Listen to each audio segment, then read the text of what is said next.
Morning, morning, morning.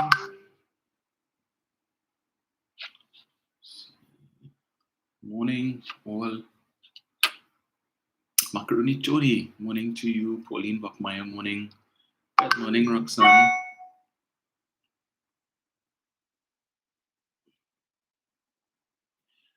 Morning to, is it S-Sign Atu? S-Sign is asking, wasn't there supposed to be a traditional post-budget meeting at Piggett's Corner? Yes, that was supposed to be Friday night at 7, but because of the inclement weather, it was postponed to a date to be announced.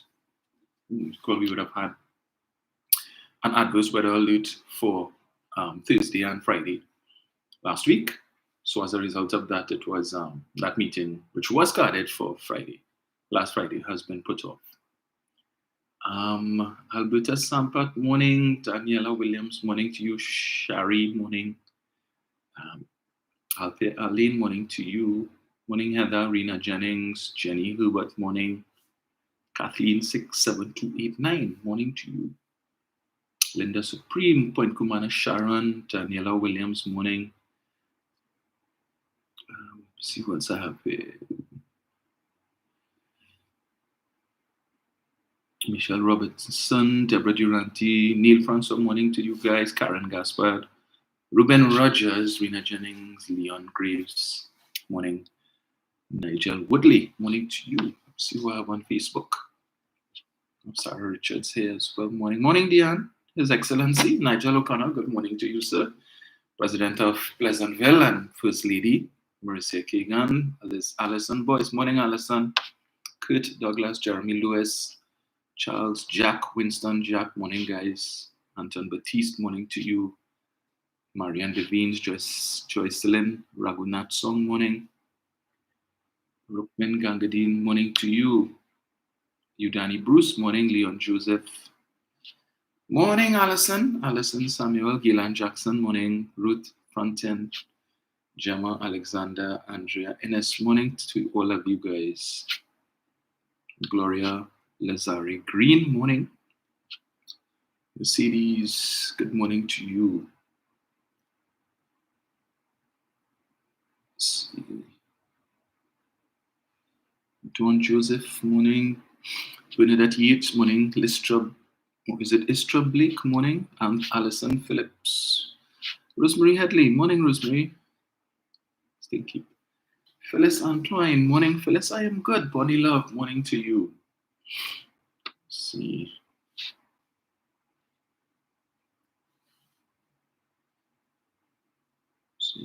See here.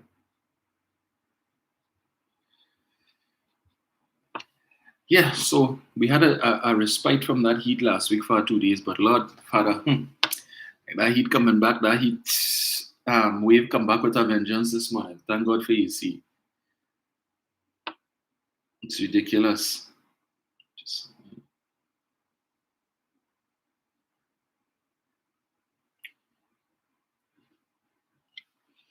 Cheryl Seeley, Merle Durant, Angela Cati, morning. Morning, Angela Figaro, Hazel Thompson.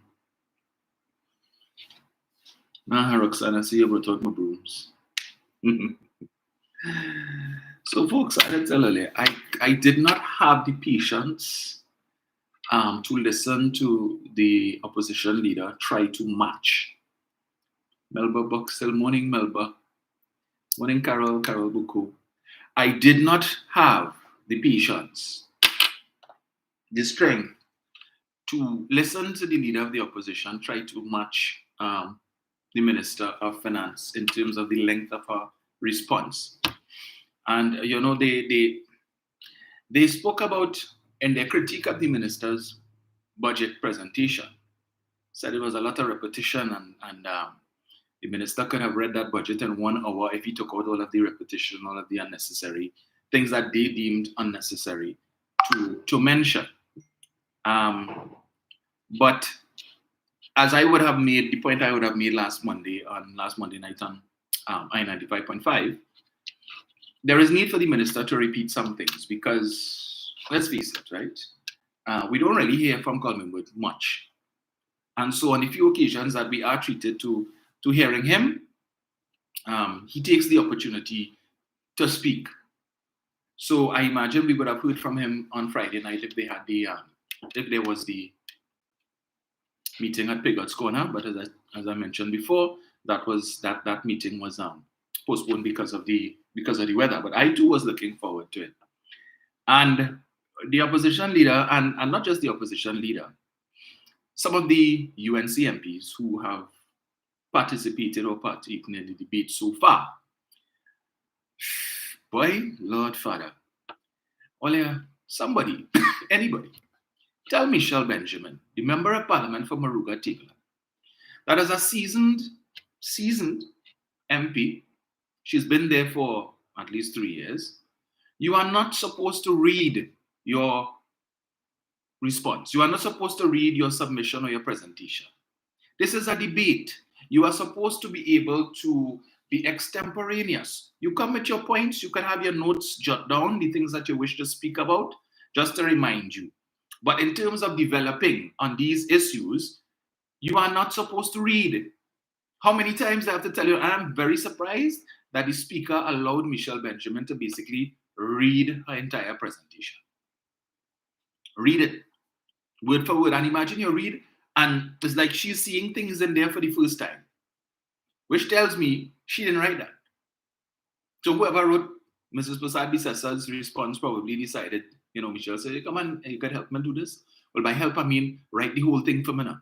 You just write something for me to respond. If you know you have nothing of substance to say, you don't need to contribute there. I don't think there's an obligation on the part of all 41 members of parliament to speak in the budget debate.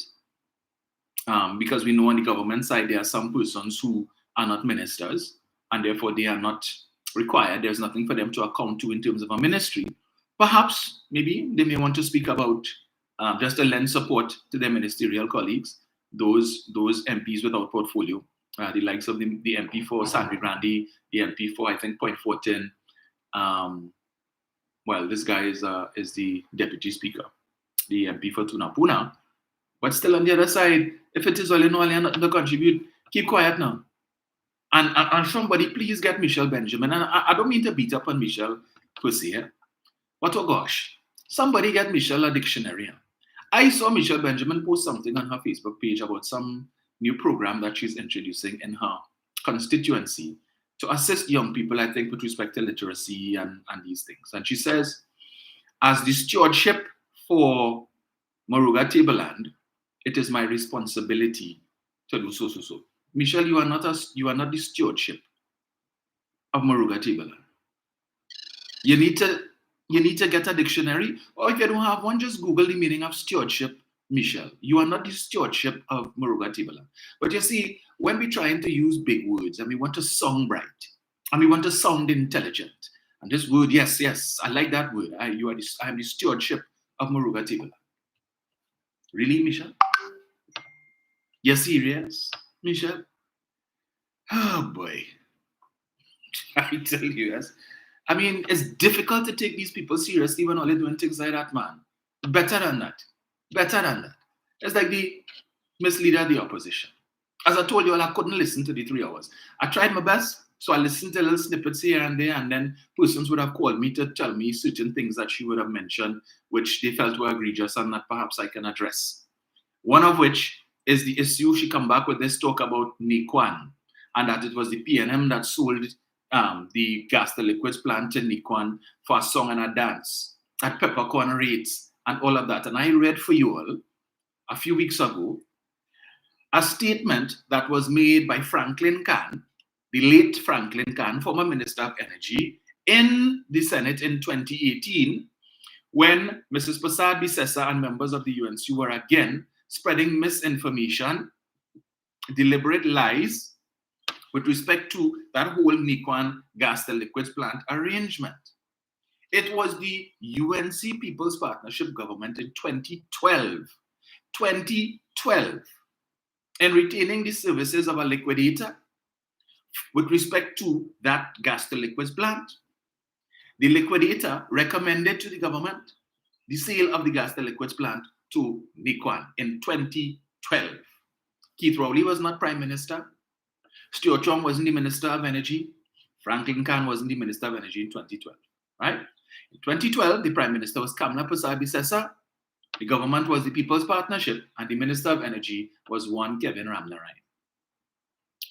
Petrotrin board that accepted the recommendations of the liquidator was headed by, I believe it was it Lindsay Gillett, I think, and one Khalid Hassan Ali was the president of Petrotrin at the time.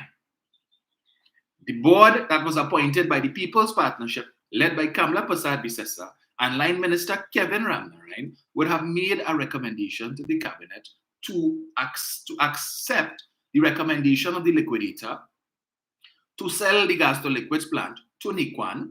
In the first instance, I believe it was for some $10 million or so, and then another 25 or so million in preference shares and the like. So what they are now calling a song and dance, what they are now telling you is peppercorn rates. This is what you all negotiated in 2012. This is a recommendation that you, as the Prime Minister, accepted. So the fact that you can come now, you did it in 2017, you did it in 2018, and you come back in 2022 repeating the same nonsense, the same lie, the same misinformation, and trying to put it on the PNM that Nikwan was formed because it's some link with the PNM, and the sole purpose of Nikwan being formed was to acquire the assets of the gas to liquid plant. Well, if that is in fact the case, madam, you and the government that you led have some explaining to do to the taxpayers of Trinidad and Tobago. Because Nikwan was not formed in 2016. It happened under you. Your government did that. But you come in the parliament to put a lie on Hansard for posterity, so it is there for all time. So as long as Hansard record is there, it will show that she came in the parliament and repeated that nonsense. And I would sincerely hope that in the coming week, that as the debate continues, that somebody on the government side will go and pull that statement from Franklin Khan, pull it from the Hansard, or if you don't even need to go on Hansard, all you need to do is to go on Google and type in Nikwan statement, Franklin Khan, and you would get the entire statement. Verbatim. It is there, and you could read it for yourself. So I am hoping that someone of the government on the government bench in the coming week will expose the untruth that Mrs. Persad-Bissessar would have told with respect to that whole transaction, right? And let me see her challenge it. Because it is on record in Hansard. And when Franklin Khan made the statement, there was no challenge to it. Nobody got up and said, well, that is a lie. Nobody got up and said that is an untruth and that is a misrepresentation. They accepted it because it was the truth, and Franklin Khan came with documentary evidence to support same. All this government did when they came in 2015, they met everything in place with respect to that. It was already agreed to by the cabinet, and since a buyer was needed, the liquidator recommended it, and the PNM administration simply went through with the deal. But all of the granular details with respect to that whole arrangement was done by the People's Partnership. In 2012, Mrs. Persad-Bissessar had no issue with it when it was agreed to. No issue. When the Minister of Finance signed off on it in August of 2015, she had no issue. So is it that Mrs. Persad-Bissessar wasn't aware that this was taking place because she was on her many 5-day weekends? So she wasn't okura with what was happening in her government. She wasn't okura with what was happening in the governance of the country between 2012 to 2015, that she is not aware that what she came and said in the parliament and has been saying outside as well is a fallacy, and that it can easily be proved as a lie. Come on now, man. Government members, government MPs, please. Anyone earlier who is yet to speak, it is there. Don't do Franklin Khan an injustice, please. Just go and pull it. You don't need to take up your whole time. I think you'll have 45 minutes plus 10. Just take 5 minutes and respond to that and address that, please. Challenge Mrs. Persad-Bissessar to say that that is not true. And let us put that fable to rest once and for all. Now, in the little bit that I probably listened to maybe about half an hour because, as I said, I couldn't. That was a pathetic attempt to match Coleman Booth, and it was totally unnecessary. Because for the opening, for perhaps the first hour, nothing to do with the budget. We had to hear about crime and crime. You know, the usual gloom and doom now. Yeah. We had to hear about the economy in a mess, the economy in a precipice, the economy is in free fall, there has been no growth, and it's only negative growth, and all of that. Nothing positive. And we expected nothing different, right? And all of the positive things that the minister would have spoken to, no mention of that. So we don't want to address that because we don't want to give it life and we don't want to promote it. Because if we do that, then, we wouldn't want too many of our supporters to see, well, the government actually doing things. So let us focus on what we perceive the government is not doing, right? But that speech was, again, to my mind, another one of the classic examples of UNC hypocrisy, okay? Because Mrs. Prasad Bisasa, in talking about crime, and I'm going to get to something. Let me pull it up one time. Shucks. Let me do this here. Give me 1 sec with this, right? So I forgot to put this phone to charge. Right. One of the things that she spoke about, and I listened to her outline all of the UNC suggestions on how to deal with crime. And as she's speaking and she's itemizing all of these things, I'm only hearing Gary Griffith's voice. Gary Griffith's voice, right? She had to say, thank God for Gary. Because if it wasn't for Gary, none of them things that she talked about there, with respect to how they propose to deal with crime, would have been there. It's interesting that all of the things, or most of the things that she outlined in her response with respect to crime and how to treat with crime, in the 7-page document that they sent to the government, to the Prime Minister, in response to the Prime Minister's request for suggestions on how to treat with crime with respect to their upcoming meeting, majority of what she spoke about on Friday wasn't in that 7-page document. It wasn't there. So I don't know if it is that when the 7-page document went out, where they're talking about, basically advocating for load up the matic again, talking about stand your ground law, making home invasion an offense, well, it's already an offense. But all of these, the points that they spoke about there, with respect to making it easier for gated communities, making it easier for citizens to get firearm users license and stuff. None of that she spoke about on Friday was in there, right? So I don't know if it's when they sent it out, Gary read it and say, but what trash is this? What nonsense? Really? Or could I do better than that? I mean, come on. So it seems Gary sat down and rewrote the entire thing. And all of these grandiose plans and ideas that we heard on Friday, it was really, from where I sit, it's really a submission from Gary. Gary said, look, just only put that inside there for me, please. Let it make sense. Because you see that 7-page or less and there, that ain't making no sense. So take that back and look this. So one set of thing she talk about with respect to how to treat crime. If the government needs help, their National Economic Transformation Plan is online and you can visit it and see. And she says to the minister, but I know that you wouldn't bother to check it. So it doesn't matter. When we come back into office in 2025, we will implement all of these things. So I am happy that she referenced that and basically told us, you see our manifesto for 2020? This is going to be our manifesto for 2025. We might add a little few things here and there based on consultations with Gary and anybody else who decides that they want to partner with us. But by and large, what you see there is what is our manifesto going to be. So that has now opened the gate for me to once again revisit an exercise that I had started some months ago, interrogating the UNC's manifesto, their proposals, now that she has in fact confirmed that what is in there is what they intend to bring back for you in 2025, because they have nothing new. We will return to that exercise and interrogate the things so that people could understand what you can expect. I would have spoken to, and she referenced in particular the issue of the foreign exchange and their suggestions to treat with foreign exchange. Just that we have a whole number of ideas in there. No matter. You had one idea inside it, right?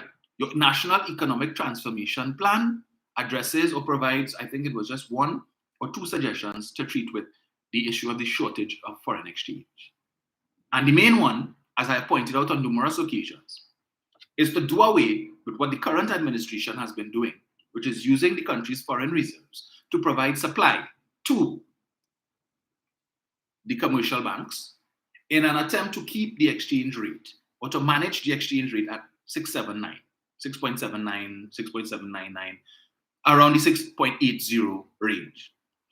What your government or what your party is proposing to do is do away with that, right? So we can rebuild the country's foreign reserves, but in so doing, allow the free market system to determine the exchange rate.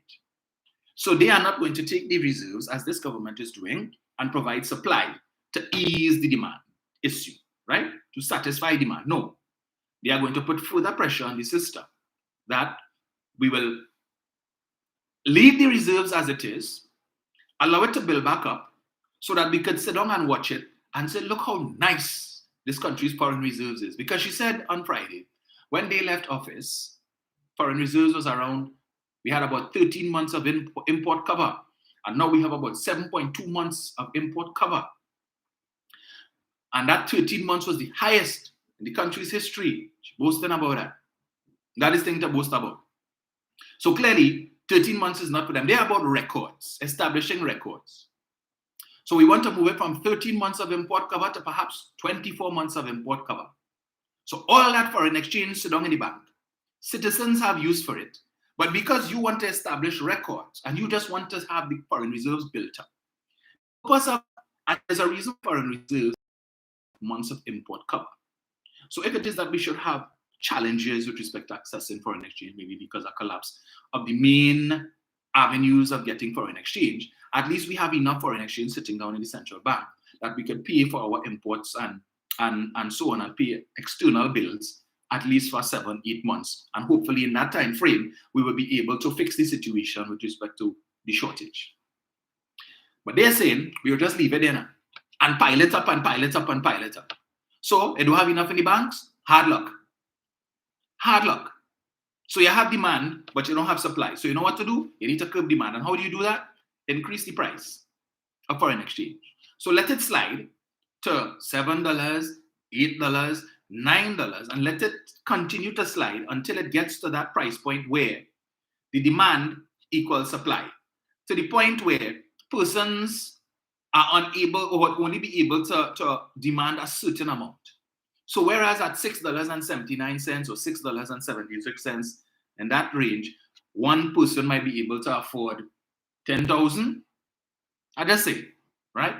If we allow it to slide to $10, that same person who could afford to purchase 10,000 worth of US may only now be able to purchase 7,000. So we cut demand by 3,000 because the price went up. It's more expensive, so they could only afford less. That is their solution. That is their solution to crime. The foreign exchange issue. Yeah? Let the price go up. But she says, she's telling the minister, go and read our economic transformation plan and see the suggestions inside it. The other suggestions is to tell the central bank to increase interest rates. Tell central bank to increase interest rates. Deposit rates. Give the people more interest on their deposits, on their savings. So that little extra money that they're getting in interest, it would be able to support things like give them a little more so they could demand more and the like. But where is the interest? Where's the money, the revenue going to come from to pay this additional interest? Where is it going to come from? Where do the banks make money? How do the banks make money? Well, they make money from loans.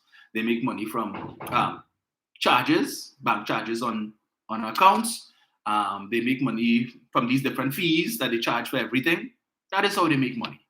But primarily, banks make money from interest income, that is on consumer loans, mortgage loans, and all of these different types of loans. If you come to the bank and central bank is mandating these commercial banks to pay higher interest rates on deposits, the bank will say, well, you know what? We can do that, But in order to earn that income, because we are not about to cut our spread, we are not about to cut our profits that we currently making. So if you want us to pay higher interest rates, then understand we would need to charge higher interest rates on our loans and our mortgages and the like. So the extra income that we earn from these higher interest rates, we will take that and put it on deposits. So when you adjust your lifestyle, and this is your monthly mortgage rate, and then all of a sudden you get a letter from the bank telling you, well, because of the mandate that we've gotten from central bank to increase deposit rates, we have no other choice but to increase our mortgage lending rates. So your mortgage payments will now go up by an extra 200 or 300 or 500 for the month.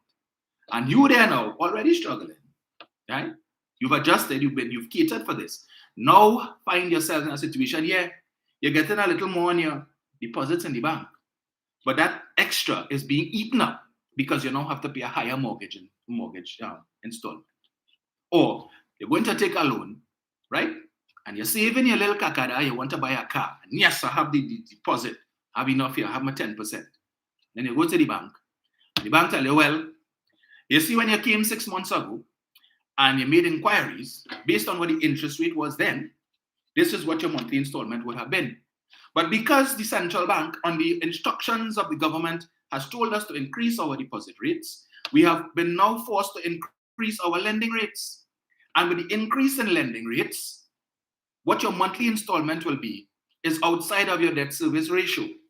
So you cannot, with the new payment that you would have to make for this car loan,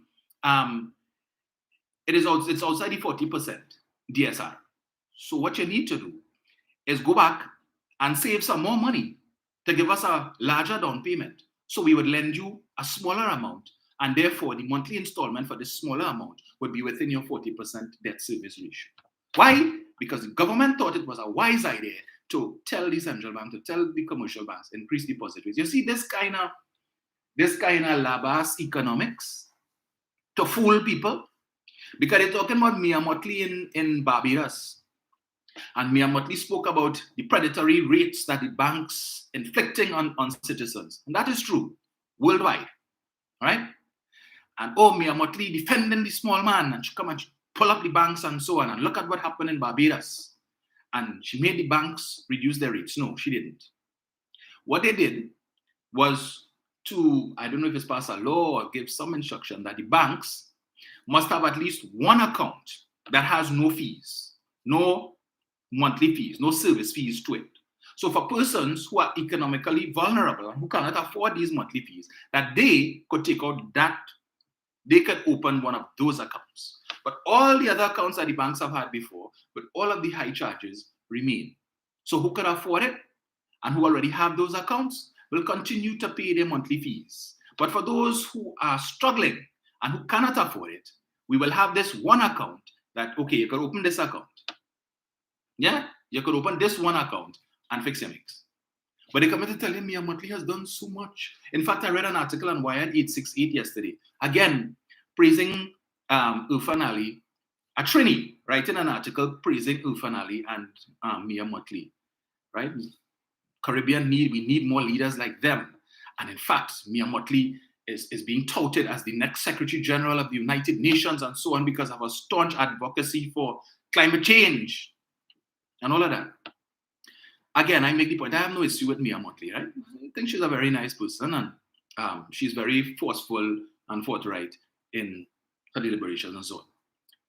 You see, Mia Motley could talk the talk that she's talking because her country does not depend on energy revenue as ours does. Yes, her country is one of those that stands to be the hardest hit once global warming, well, it's no longer global warming, now they call it global boiling. We've gotten to that point. But with all the big talk in COP26 2 years ago when they went to Paris and all the buff up the global leaders, what has come of that? What has come of that? You know, if Keith Rowley had done that, today we still wouldn't be hearing about how he's so crass and crude, and you know, he don't know his place and he's disrespectful and he's a raging bull, and Manning wonders about him. What should he go on an international stage and want to play buffing up world leaders like how we just buff up Chinese? You would hear that. But Mia Motley did it, and she got a round of applause from Chinese. Yeah? Because that is a strong leader. But when Dr. Rowley decided to stand up to the then US Ambassador Joseph Mondelo, because of this government's stance and position with respect to Venezuela, this government's refusal to accept Juan Guaido as the president of Venezuela, going against the grain of what the US was doing at the time under Donald Trump. Oh, they had plenty to say about Rowley. He wasn't a strong leader then, standing up to Donald Trump. And that is the type of leader that Donald Trump likes. Look at the people he likes to associate with. Vladimir Putin, Kim Jong-un in North Korea. He likes strong people who could stand up to him. He don't like weaklings. In fact, right now in the US, on the US news, they're talking about, you know, revelations that were made by the chief of defense staff at the time, General Milley, I think is the name, who recounted on numerous occasions where Donald Trump would have indicated, he doesn't like being around veterans who have lost limbs, veterans in wheelchair. It makes him feel uncomfortable because he sees them as being weak. And he didn't want to go to the US military cemetery in France because all of these persons who would have died in combat and so on, he sees them as being weak. Prisoners of war, he redeems them to be weak. In fact, he called, what was this guy's name? This guy who went up against Barack Obama for president, John McCain. He said John McCain was weak for being captured while in the field of battle. But this is the same Donald Trump who got out of the draft by claiming heel spurs.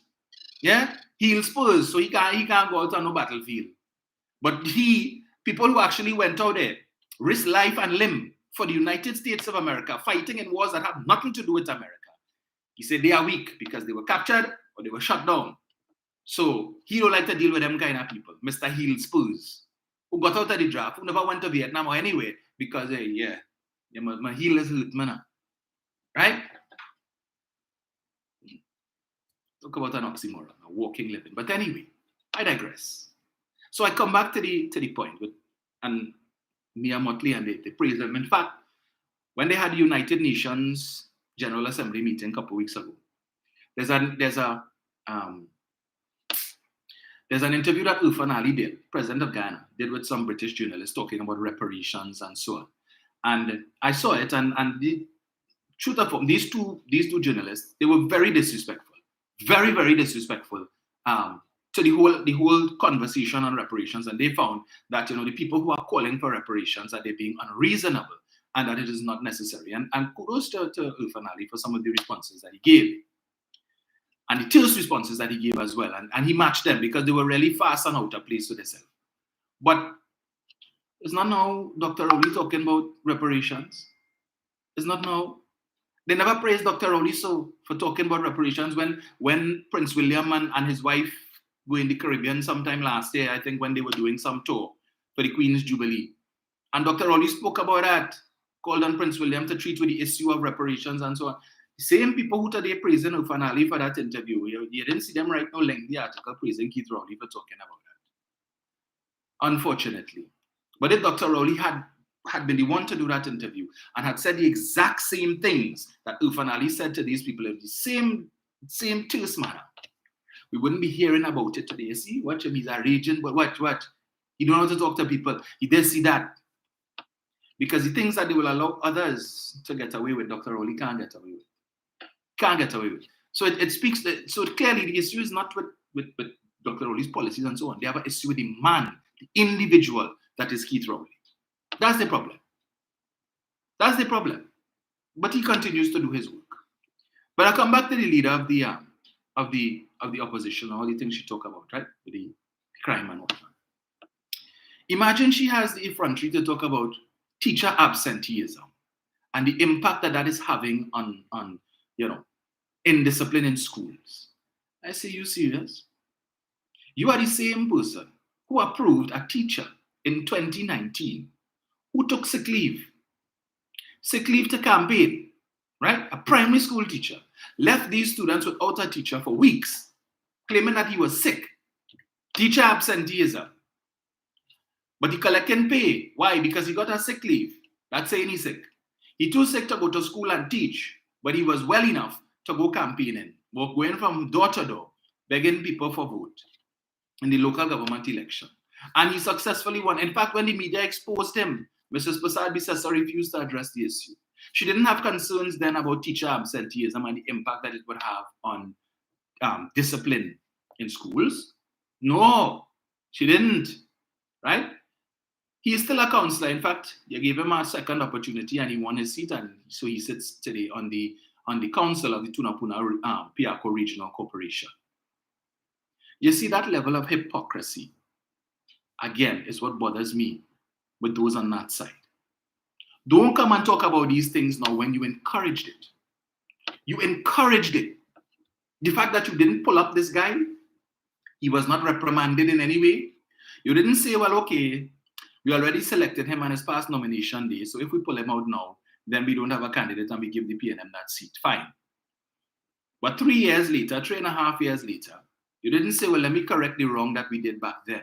because our hands were tied then, as punishment for what he did, that level of dishonesty that he and the doctor who gave him the sick leave would have engaged in, we will send a clear message to the public that we are not about encouraging these things. And so he got 1 term, he will not get 2. No, you bring him back and you give him the nod. He contested the seat, and again, he's going to serve for the next 4 years as a counselor. Now, how is he marrying the two? And I keep asking that question. Now, I know counselors are supposed to be full-time, but because the law, the new local government reform law, has not been fully proclaimed, there are still certain aspects that are yet to come into place. And again, whose fault is that? The government said, we're extending the life of the old councils by 1 year to give us the time to be able to put into place necessary infrastructure to proclaim the local government reform bill or whatever in its fullness. So that all of these things that we are telling the population that once it comes into play, they would be able to see a better, a revamped, a more efficient local government entity. We said, give us 1 extra year. So if they had done and had accepted that, we are now in September, assuming that the government would have taken the full year, which it probably wouldn't have, but let's assume they had taken the full year, local government election would have been due in December of this year. And all the while, over the last few months, we would be seeing the infrastructure being put into place. But no, they didn't want that. The PNM frayed election. They frayed the electorate. They're afraid to call the elections. They run in from the public. They run in from the electorate. We run to the Privy Council, and the Privy Council say, all right, yes, we agree with all you. Election call. Election has come and gone. New councils in place, but the infrastructure to make the new thing work is not fully in place. And unless and until that happens, we cannot proclaim the law in its entirety. And therefore, the citizens are robbed of the opportunity of actually experiencing what a new local government system under the new reform would look like. So they still have to wait. Like Dorothy, they still have to wait. Thanks to who? The other side. Because they wanted election.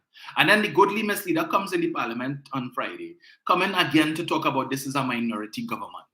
A minority government by virtue of the results of the local government election. They are minority government by virtue of the results of what happened in Tobago. Well, then you are minority opposition because you didn't even put up one candidate in Tobago. Yeah? But this nonsense, again, Mrs. Prasad-Bissessar needs to be reminded. The government is not a minority because they have the majority of seats in the parliament. It is not about popular vote. Miss us with that BS. Because if that is the road that you want to go down, then in 2013, when it is that the People's Partnership got a sound licking, and the PNM got 191,000 votes, and your administration, the party that you led, the government that you led, got about 120-something thousand votes. You were a minority government based on the rationale that you're using now. Were you trumpeting all over the place that my government is now a minority government by virtue of the fact that the PNM got the popular vote, 191,000 votes, and we got 120-something thousand? Were you singing that tune in 2013? No, you weren't. And I draw your attention again to 2019. December of 2019, you all got 202,000 votes. The PNM got 161,000. Again, you were making the claim about you win the popular vote and the government is a minority. And 8 months later, they got double the amount of votes. From 161 in the local election, they went to 322,000. Your party got 309,000.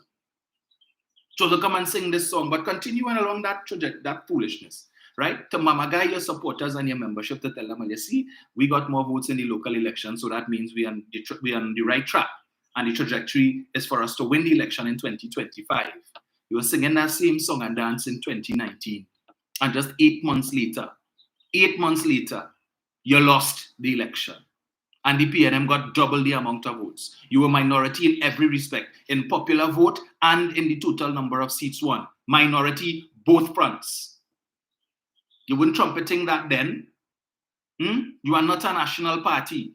You continue not to contest any seats in Tobago. Therefore, do not call yourself a national party. And this dotish excuse that you don't think that Tobago, that the persons, entities representing the 2 Tobago seats should be from a party that is entrenched in Trinidad. Rubbish.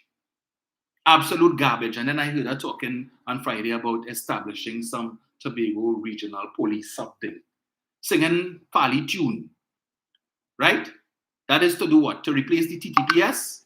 Because Fali find that that Trinidad, the TTPS, Ula Christopher shouldn't have the right to send police officers from Trinidad up to Tobago. She shouldn't have the right to rotate officers and recall an officer from Tobago, a senior officer, and send a Trini across to Tobago to lead the police force there. So you want to come up now, and so you talking, she talking for Pali to some Tobago regional police service or regional police force or whatever it is, and that it should be something similar to the municipal police force. The minute the government does that, what do you think is going to happen? They're going to want, Pali is going to want to talk about now that entity should replace the TTPS on the island of Tobago, that you shouldn't have 2 competing entities. And given the demographics of Tobago, that they just need to get the strength, the manpower numbers to be able to have sufficient officers in this Tobago regional police force or whatever it is to replace the likes of the TTPS. BS is what that is. Yeah? So now she's Fali proxy, Fali mouthpiece in the budget debate. Because who else is he going to send his recommendation to speak on behalf of the Tobago People's Party? Certainly not the government. Right? Not the government. So Kamala would be more than happy to receive. Send it, Fali. Bring it, come. Yes, we go take it and we will talk. You just write it up word for word and we will come in the parliament and we will read it for you and we will make representation on your behalf. You know why? Because we're looking for partnership in 2025 to get them 2 Tobago seats. But Fali come in and talk about he's not going to be engaging in any kind of partnership or accommodation. Who are they really fooling? Desperate times call for desperate measures. And I imagine that as the debate go along, you're going to hear more of them on the opposition side, advocating things for Tobago that is coming out of the bowels of the Tobago People's Party and the current THA executive. So don't be fooled. I am not fooled, and I expect that. Trying to hide, you see, well, look, Kamala talking for Tobago. You see, look what she's doing. Yeah, really? You feel she's doing that on her own volition? No. They always talk about consultations. So her whole response was based on these so-called consultations that they did all around the country. And this one say this. And you imagine you will come in the parliament and the response to the budget and talk about some businessman who tell you he applied for a firearm user's license and he didn't get through. And he find that the process should be made easier. So you advocating for one businessman? One? You know what the police, if he didn't get through, they deny it. You know why the police denied it? No. But you come in the parliament of Trinidad and Tobago to advocate on behalf of one individual, one man, and call the man name too, you know. Call the man name. You probably say, yes, call my name. Call my name because I want them to know who it is. So when they hear my name call up in the parliament and I reapply, they know what to do, what time it is. We will expose them. Really? So the parliament has now become a place for personal advocacy. That's what we're doing now? That's what we're doing? Is this individual a financier of the UNC? You call on him. But the name mentioned, if you could go back and read it and listen to it and see for yourself. That's what we're doing now. Prostituting the parliament for personal gain. Well done, Miss Leader of the Opposition. We see you. We see you. We see your party for what it is that you all are doing. Right? She wants to establish an I may not say the word, bullying. Yeah, anti-bullying. But that's not the word she used. But anyway, I see a whole set of memes going around the place that when she mentioned that Padarat head that was down in the in his phone, all of a sudden he woke up. What she said there? Anti what? She mad? Let me hear that again. Oh, she corrected herself. Okay, all right, go back. So he had to get on his phone and say, hey, Vince, don't worry. Yeah, it's a mistake. It was a slip of the tongue. Yeah, don't worry yourself. We good. She spoke about children should undergo annual medical screening to see if it is that they are being sexually abused. and that they need levels of counseling and so on to treat with issues. And these are the children she's talking about. I wonder, madam, if you are advocating for psychological evaluations and so on, counseling for young people who may be unfortunate victims of sexual grooming. You know, like 15-year-old boys who have big hardback man in their 30s, sending them videos and pictures of themselves lying on a bed naked and telling these young 15-year-old boys the things that they want to do to them and the things that they would like them to do to them, madam.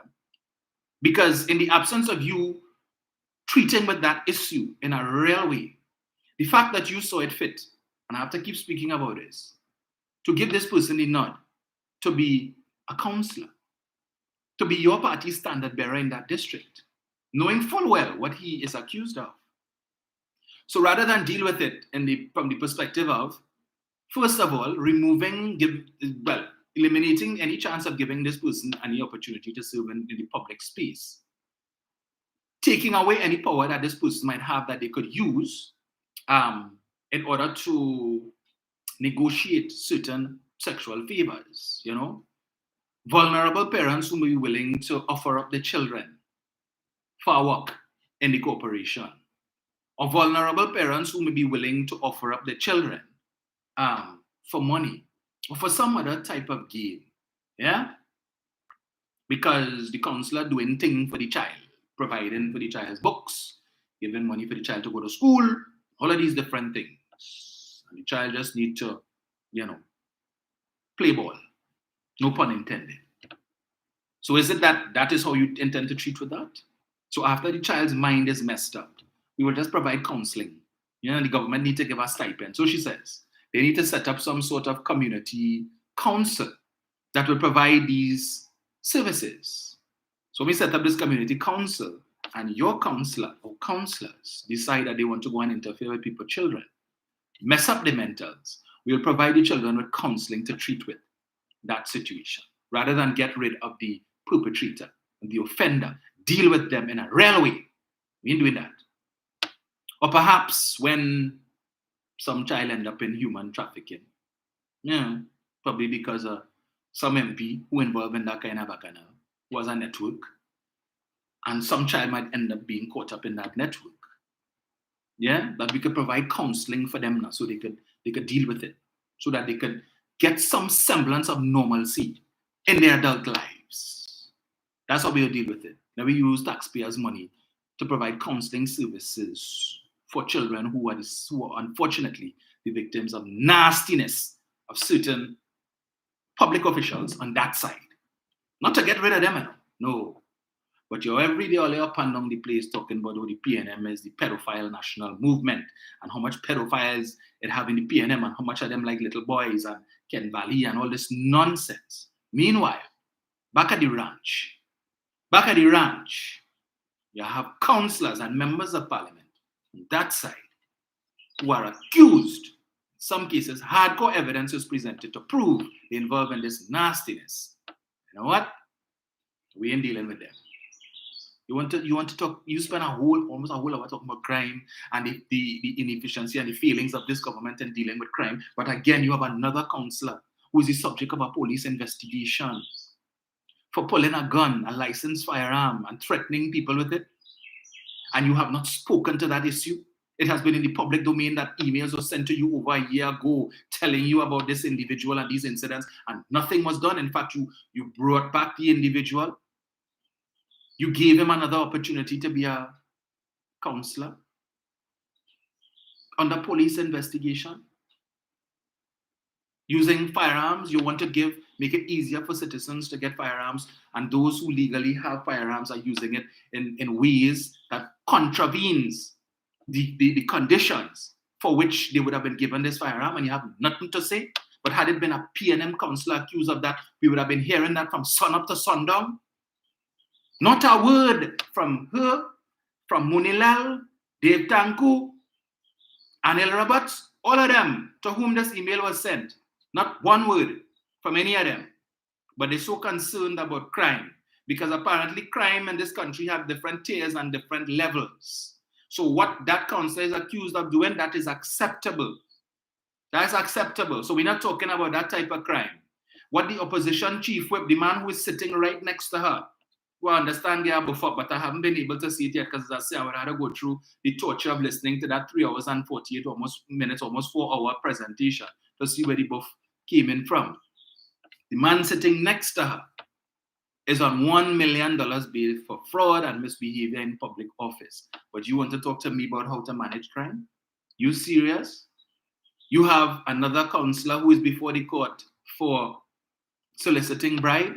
You have a former chairman of a regional corporation who is also before the court for the same thing, soliciting bribes. And this man who was sitting on not one, but 2 committees, chairing 2 committees, one of which was the finance committee. And you want to talk to me about crime and how to treat with crime? Are we living in the twilight zone? You can't be serious. You cannot be serious. But you want to... Let me pull up this. Right? Hypocrisy knows no bounds with that party. But we go again. Let me get it here. I have it saved here. I think it's, which Express is it? Yesterday's Express. Murder accused on bail, masterminds Persaud's family attack, killed by cops. Story by Susan Mohammed. A man who was released from prison on bail for murder was fatally shot in a confrontation with the police yesterday. Christopher Noel, 35, also known as Scar, died after a confrontation with the police in Palm East near San Fernando. Police said Noel was a suspect in several home invasions. Let me repeat that again. Police said Noel was a suspect in several home invasions that occurred in South Trinidad, UNC constituencies. The latest was the October 3rd attack at the home of businessman Mohan Persaud, who owns the supermarket chain Persaud's The Food King. Persaud and his wife were beaten and robbed during a home invasion. The criminals took a vault with cash, jewelry, and guns from their New Grant Princestown home. Princestown, that is whose constituency? Not the PNM. Noel missed a court in Palm East. Noel missed a high court appearance on Wednesday, and his attorneys were unable to explain his absence, a senior officer said. The fatal confrontation occurred around 12:20 p.m. when police officers of the Southern Police Division were conducting a roadblock exercise on the SS Erin Road in the vicinity of Palm East Park. Police said they saw Noel exit a vehicle near the roadblock, and officers said Noel acted suspiciously, and upon inspection, they observed he was carrying a firearm. Several officers followed him, and he then went into the park through an entrance opposite Sir Lamont Avenue. As the officers announced their presence and pursued Noel, he fired at them. The officers returned fire and the suspect was hit. Police said Noel was taken to the San Fernando General Hospital where he was pronounced dead upon arrival.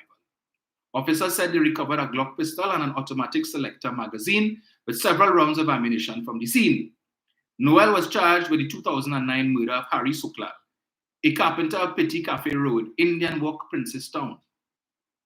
Suklal, 28, was gambling with others on the ground floor of a house near his home when they were confronted by 3 masked men armed with firearms. Suklal died after he was shot in the chest. Police said Noel was released from jail after accessing bail in August this year. He was scheduled to appear in the High Court on Wednesday but did not appear. Police said his criminal records also showed that he was charged with cocaine trafficking, motor vehicle larceny, and firearm-related offenses. She talked about that. She spoke about that in her budget presentation. The government is doing nothing. Hines says it's not his responsibility to protect the citizens. Right? Protect the citizens from what? And from whom? People like this gentleman here, one Christopher Noel, 35 years old, who was out on bail for murder. Right? So he allegedly committed this murder in 2009, and he was able to secure bail in August of this year. So he would have been possibly sitting in prison for the last 14 years. Right? But my question is, so he would have committed this crime around when he was 21 years old. Okay, 14 years in prison. So that 14 years that he was inside, It did nothing for rehabilitation. He learned nothing while he was inside there. He didn't change his ways. He didn't do anything constructive, apparently, so that when you get out on bail. As soon as he gets out of bail, right? Gets out on bail, he returns to his life of criminal activity. Now, at 21, when he committed this crime, still a very, very young man. Now, we have to look at what would have led to him at 21 years ending up in a life of crime. But that life would have been short-lived because he was caught and would have been in prison. As I said before, his time in incarceration did nothing to change his ways. As soon as you come out, you're going back to a life of crime. But had it not been for Jayanti Lakshmi Dayal and Anand Ram Logan, he would not have gotten out on bail in August this year. He would still be behind bars, awaiting trial, and he would still be alive. But thanks to Jayanti Lakshmi Dayal and Anand Ram Logan, who realized that by petitioning the court to make murder, which was traditionally a non-bailable offense, have now made it a bailable offense, and therefore it opens up a whole new can of worms, a whole new field of possibilities for potential clients. We have all these people who sit on remand, waiting for the trial to call. And they lost in the system.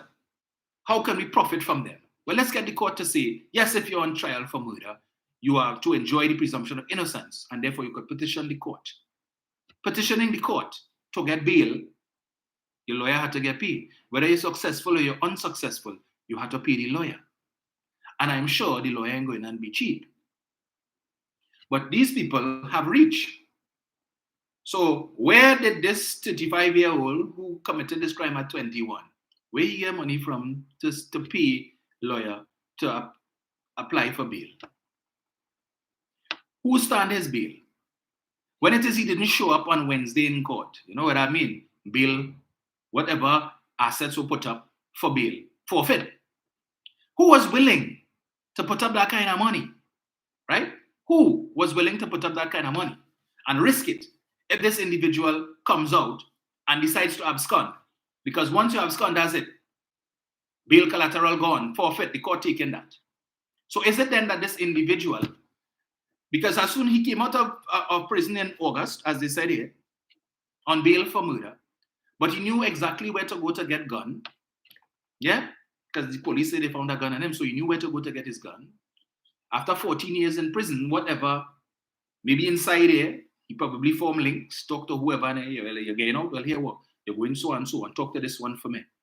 So we don't know who inside the influence he, and tell him, hey, tell you know, you get out, so you could handle our story, so we know, you know? So we use him and we go and call him, we need to put out hits and whatnot. Just call this person, tell him I send you, and he will handle you. And thanks to who? We also see here that he would have been charged with, here it says, his criminal record also showed that he was charged with cocaine trafficking, motor vehicle larceny, and firearm-related offenses. Firearm-related offenses. The sunset clause, right? That would have denied him bail for 120 days for firearm-related offenses. Again, that is no longer law. Thanks to who?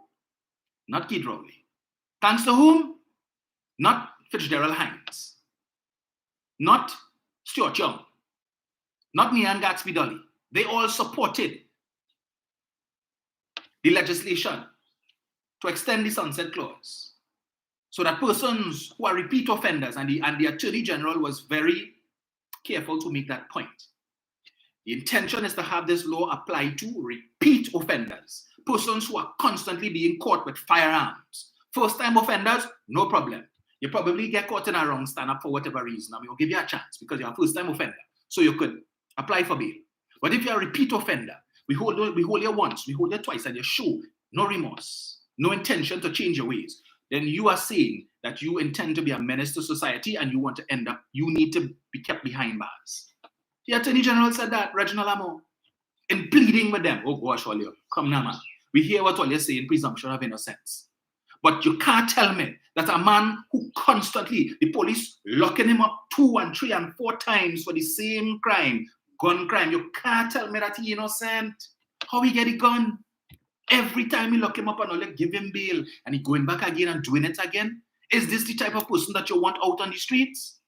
This is what this man is accused of committing murder with a firearm. What you're coming to tell me about innocence? And then saying, well, bail is not automatic. It is not automatic. It is left to the discretion of the judicial officer to grant bail. So they didn't do tracing with this man. When he applied for bail in August, they didn't do tracing to see what his other crimes were. They didn't do that. No. So fine, he was in jail for it. And they assume, so the judge say, well, okay, he was in prison for 14 years, however long. So maybe there was some level of change. Maybe he's changed his ways. Because we've heard numerous stories about persons who are incarcerated, and while they're inside there, they turn around their life. I think just last week, a prisoner was freed. He was this young Romel something. He participated in the national Calypso Monarch competition. He made it to the semifinals in Skinner Park. But there were testimonials of his changed behavior, good behavior. When he committed his crime, he was a young man, and he changed his ways. Plenty of them vexed because he get off. But I would not proffer a reason as to why supporters of the UNC may be upset that he got off. But anyway. But when it is that Jayanti and Anand went to court, and the court said, yes, we agree with you, persons accused of murder should get bail. Right? The same supporters was all over the place. Yes, that is a good thing. Because prison conditions, and plenty times these guys will be innocent. And what if the person innocent? And what if the person innocent? Well, just understand that the reason why Prasad, the food king, and his wife were robbed by this 35-year-old was because of something that not Keith Rowley did, that not Fitzgerald Hines did. He was out on bail. He was able to go and terrorize this family. He was able to go and engage in home invasion. And I draw attention to the fact that they had guns in the home, licensed firearms. In fact, the perpetrators took 2 of the guns which the police subsequently recovered. Right? Licensed firearms. So when you talk about giving citizens guns or firearm users licenses and making it easier for citizens, the law-abiding citizens, to get guns, and that's supposed to fix the problem of home invasions. You don't think that this individual, before he invaded that home, that the idea ran through, he said, well, probably had guns inside there. A big house like this, successful business owner like this, chances are they probably had guns inside there. So them are gun and I have gun too. So, I go in there with the mindset that it's likely I will encounter gunfire. But I'm still going through anyway, because the potential spoils from this heist could be good. So I run in inside there, and if gun pull, well, it's gun for gun, it's gunplay. Somebody are dead. Right? Poor elderly couple held up by a man who should have been behind bars based on the old system. So if it is that things had gone differently, and today we were reading the obituaries of Mr. Prasad and his wife and anybody else who was in the house, you think Mrs. Prasad Bisasa would have come out and say, well, let us put the blame where the blame should be, at the feet of the 2 attorneys, one a sitting senator who felt it was a good idea to petition the court to make murder a bailable offense. You feel she would have put the blame there? No, we would have hear about citizens are afraid, and the country under siege, and the government not doing enough to fight crime. But when the police do their work, and they catch these people, and they put them behind bars, and they think that is one less that we have to deal with, one nuisance less, along comes UNC lawyers to say, hold my drink, hold my glass. That way all I feel? We go in and create a loophole now, and we go in and petition the court so they could come back out. And that is why the TTPS is expressing frustration that when these hard-working men and women of the TTPS risked their lives, came under gunfire, right, with this guy. Now suppose he was a crack shot, and in the exchange of gunfire, right, giving the police the benefit of the doubt, an officer was injured or killed. You would have to go and explain to this family why this man, who should have been behind bars until his case called and a determination is made as to his innocence or guilt, was out on the streets with a firearm, able to kill their family member who is a police officer. When this man, when his colleagues would have years ago apprehended him and have him behind bars, he is now back out on the street. So it's a revolving door. So as far as the police lock them up, we're complaining about the abysmal crime detection rate, But with the little detection rate that they have, as abysmal as it may be, that even when the police catch one or two of these criminals and are able to build a case against them and put them behind bars, send them up to Golden Grove or wherever for the prison service now, for their function to come in, which is to hold and treat. It's no hold. Yeah, well, he just here temporarily, Yeah, don't worry, he here now, but we just need, because there's no room in the cell in the police station. So they will just hold him here for the next day or two until his lawyers come and they apply for bail and he gets off, right? So just hold him there. Only because we don't have room. It is nothing. The intention is not for him to stay there for any lengthy period of time. Thanks to who? The parliamentarians on the opposition bench, who continue to frustrate every effort that this government makes to enact laws to keep miscreants behind bars, even if it's for 120 days. Even that they find is not sufficient. Can't support that. But when they brought it in 2012, 2013, it made sense then. But you come back in 2019 to tell us, well, when we look at the data, and that's all she's talking about Friday is data, and the data says this, and the data says that, and the data says the other. Studying about data and reading like a binary card, 100111100. Right? This is what the police have to deal with. So you can imagine if you're a police officer, you're working on this case for 2-3 years and you finally catch this man and lock him up. Only to hear 3 days later he back outside. What does that do to your morale? I give up family time pursuing this case, investigating this matter. Personal time. This thing giving me stress, right? Because I'm doing my job. I signed up for this. I invested time and energy and effort to investigate this case and finally to get this man off the street, only to have a lawyer come now 2-3 days later to apply for bail, and the court say he has given him bail, in spite of the fact that the man is on remand for murder, firearm charges. He has a rap sheet as long as my hand. And some judicial officers figure this man is deserving of bail. I ask myself, lest I be accused of criticizing the judiciary, the attorney, not the attorney, sorry. Well, yes, the attorney too. The attorney who took up the brief to represent and get this man bail, right? The judicial officer, whether it's the magistrate or the judge, whoever, who decided that this man was deserving of bail. How do you all feel this morning? How do you all feel this morning? That a prominent businessman in this country was held up, beaten, robbed. He's an old man. Suppose the beating was worse. Next thing in a couple months, you hear that the man died as a result of that beating. God forbid. What will they say? And this is not the first incident. We've had about 2 other instances of men who have gotten bail, who were on murder charges, have gotten bail, and the police have subsequently found them in custody of significant arms and ammunition. We're not learning? I would love to know what is the rationale in the minds of these judicial officers who say to themselves, yes, I'm giving you bail. I would love to know. Because the average citizen like myself, it's hard for me to understand. Hard. And they can't tell me you're just operating on the basis of, well, the law say. Right? Because, and let me read something else for you. Where is it? This, let me get this. This is a Newsday article dated Thursday, 28th of July, 2022. Ram Logan, battle for bail was never about free criminals. So what was it about? What was it about? Because the police had just walked down the street and said, hey, come, we want to put a charge on you. That's what it do. So most of the people who behind bars, they were law-abiding citizens. And the police just have some vendetta, some issue, and they say, come, we want to lock you up. Hey, look, he looking like he fit the description. Put a charge on he there.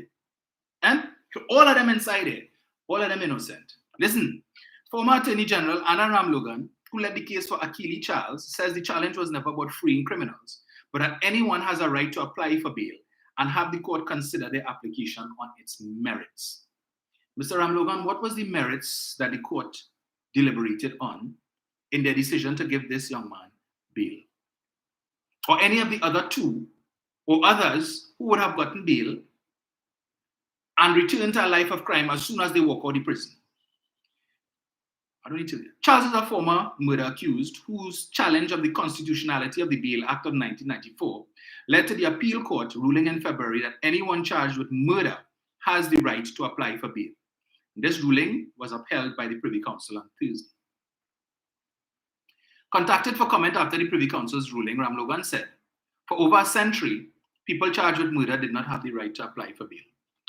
For over a century. You know what that means? That long before most of us who are alive today in Trinidad and Tobago were even a thought, before our parents were a thought, before our grandparents were a thought, you couldn't get bail in Trinidad if you were accused of murder. Over 100 years. Let that sink in for a moment. Over 100 years. That was the law. And some bright attorney decided to come 100 and something years later and say, nah, that can't work. That can't work. The Privy Council has confirmed that it is illegal for Parliament to deny people this fundamental right. So for 100 and something years, citizens of this country had no problem with it. Even back when the murder rate wasn't what it was. Today, citizens didn't have an issue with it. Right? Today, when we have a proliferation in murders and we need this type of legislation.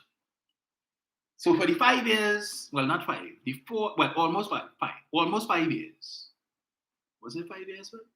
The almost 5 years that he was Attorney General, he had no problem with persons accused of murder not getting bail. It didn't occur to him then, I could amend the law.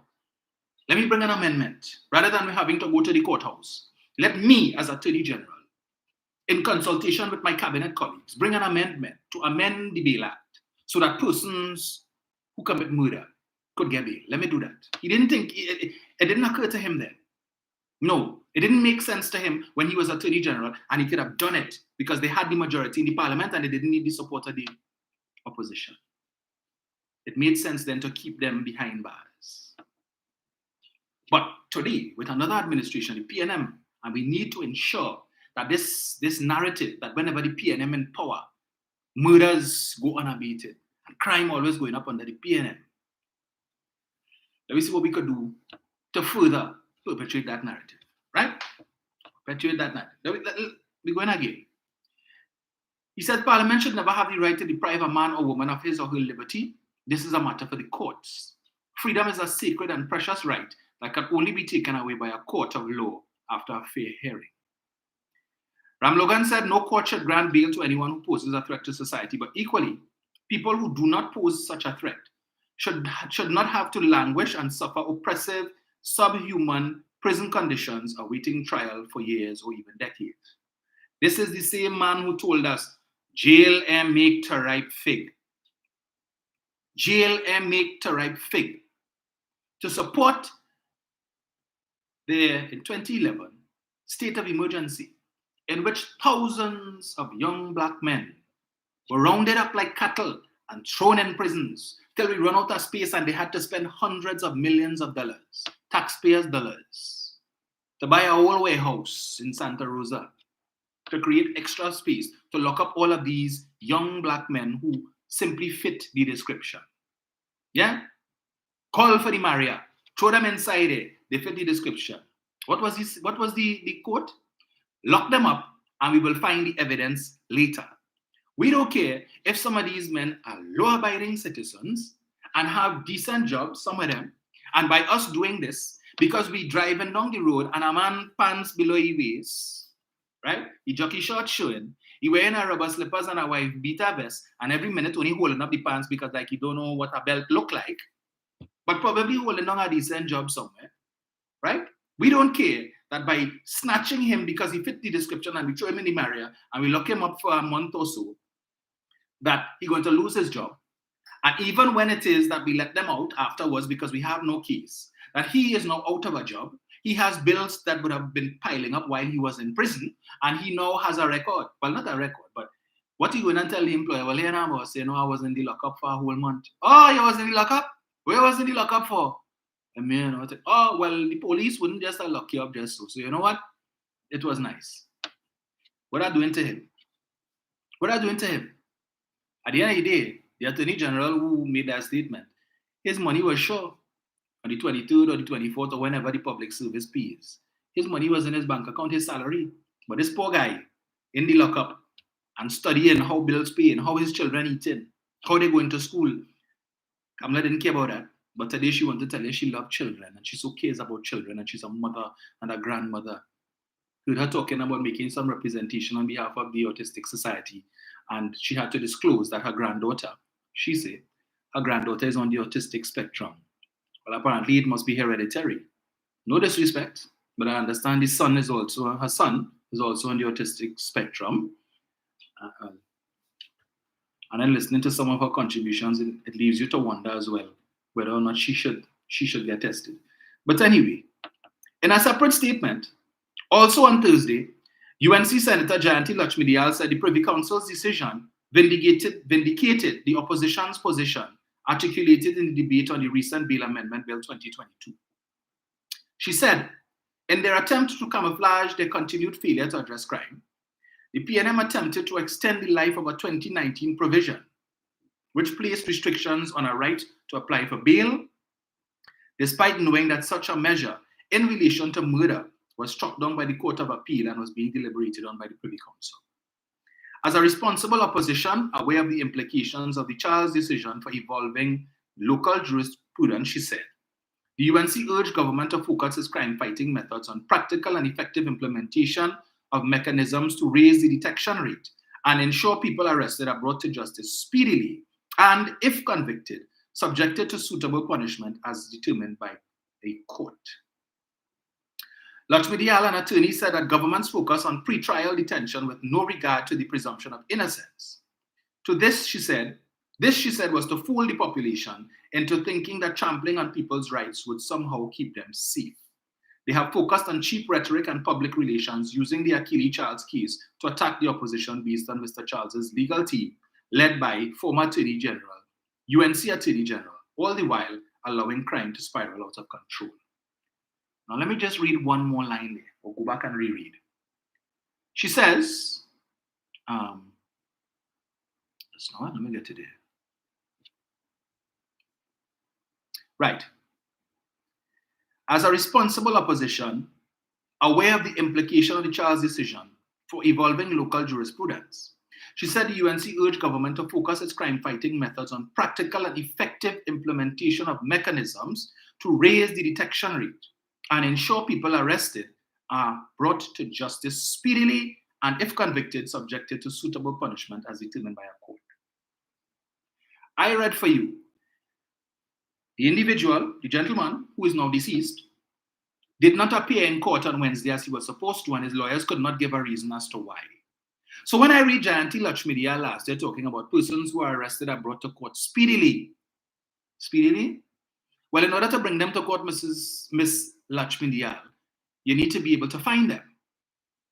So we have the instance of the individual who was on $2 million bail for human trafficking, who was outfitted with the ankle bracelet, who would have cut off the bracelet and cannot be found. How do we bring him to speedy justice, Miss Lakshmi Dayal, when he cannot be found?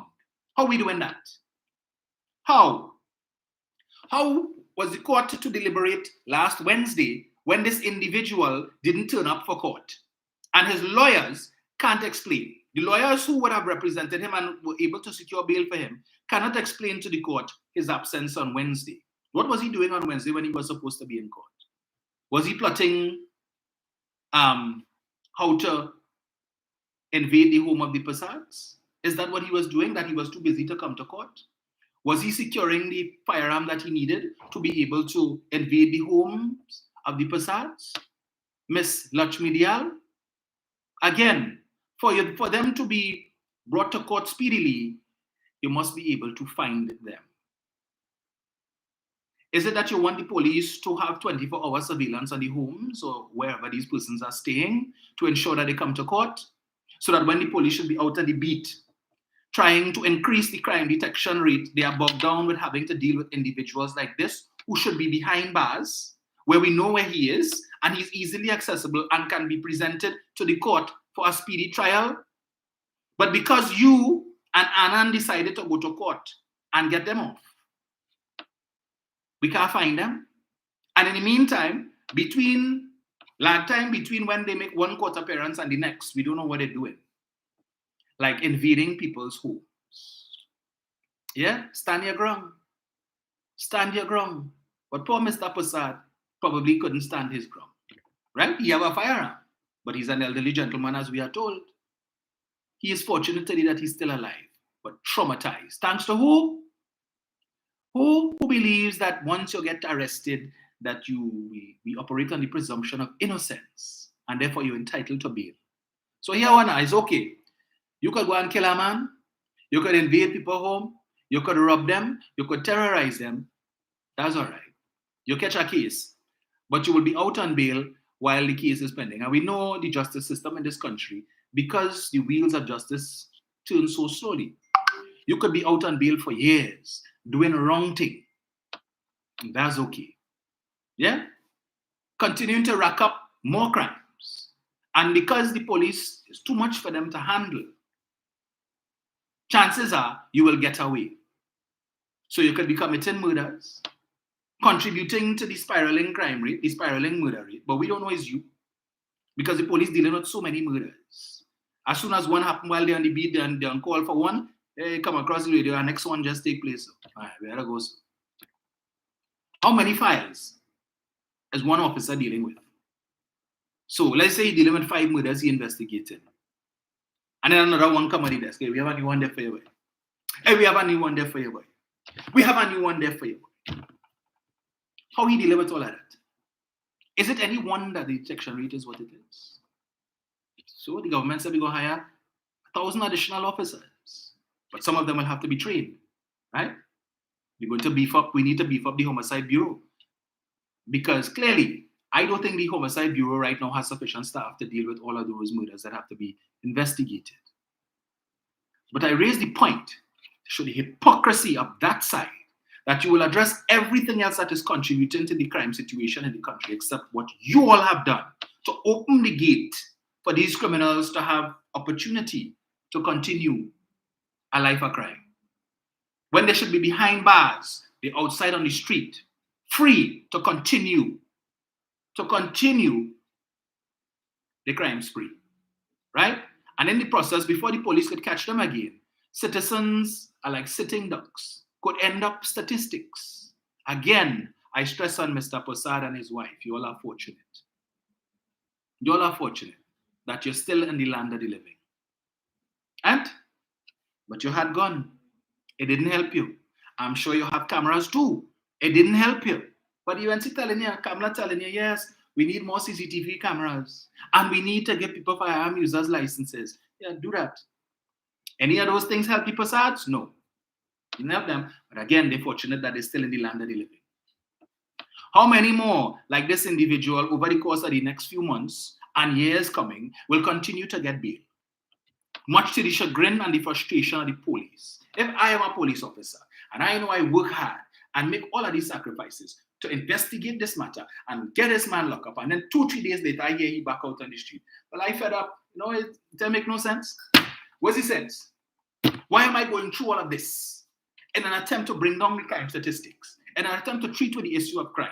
And it's a revolving door thanks to one group of people, frustrating my efforts because I just investigate this man, just lock him up, and now a file is back on my desk again for me to investigate him for a whole new crime, when I shouldn't have to do that because he should be sitting behind bars, one less on the street.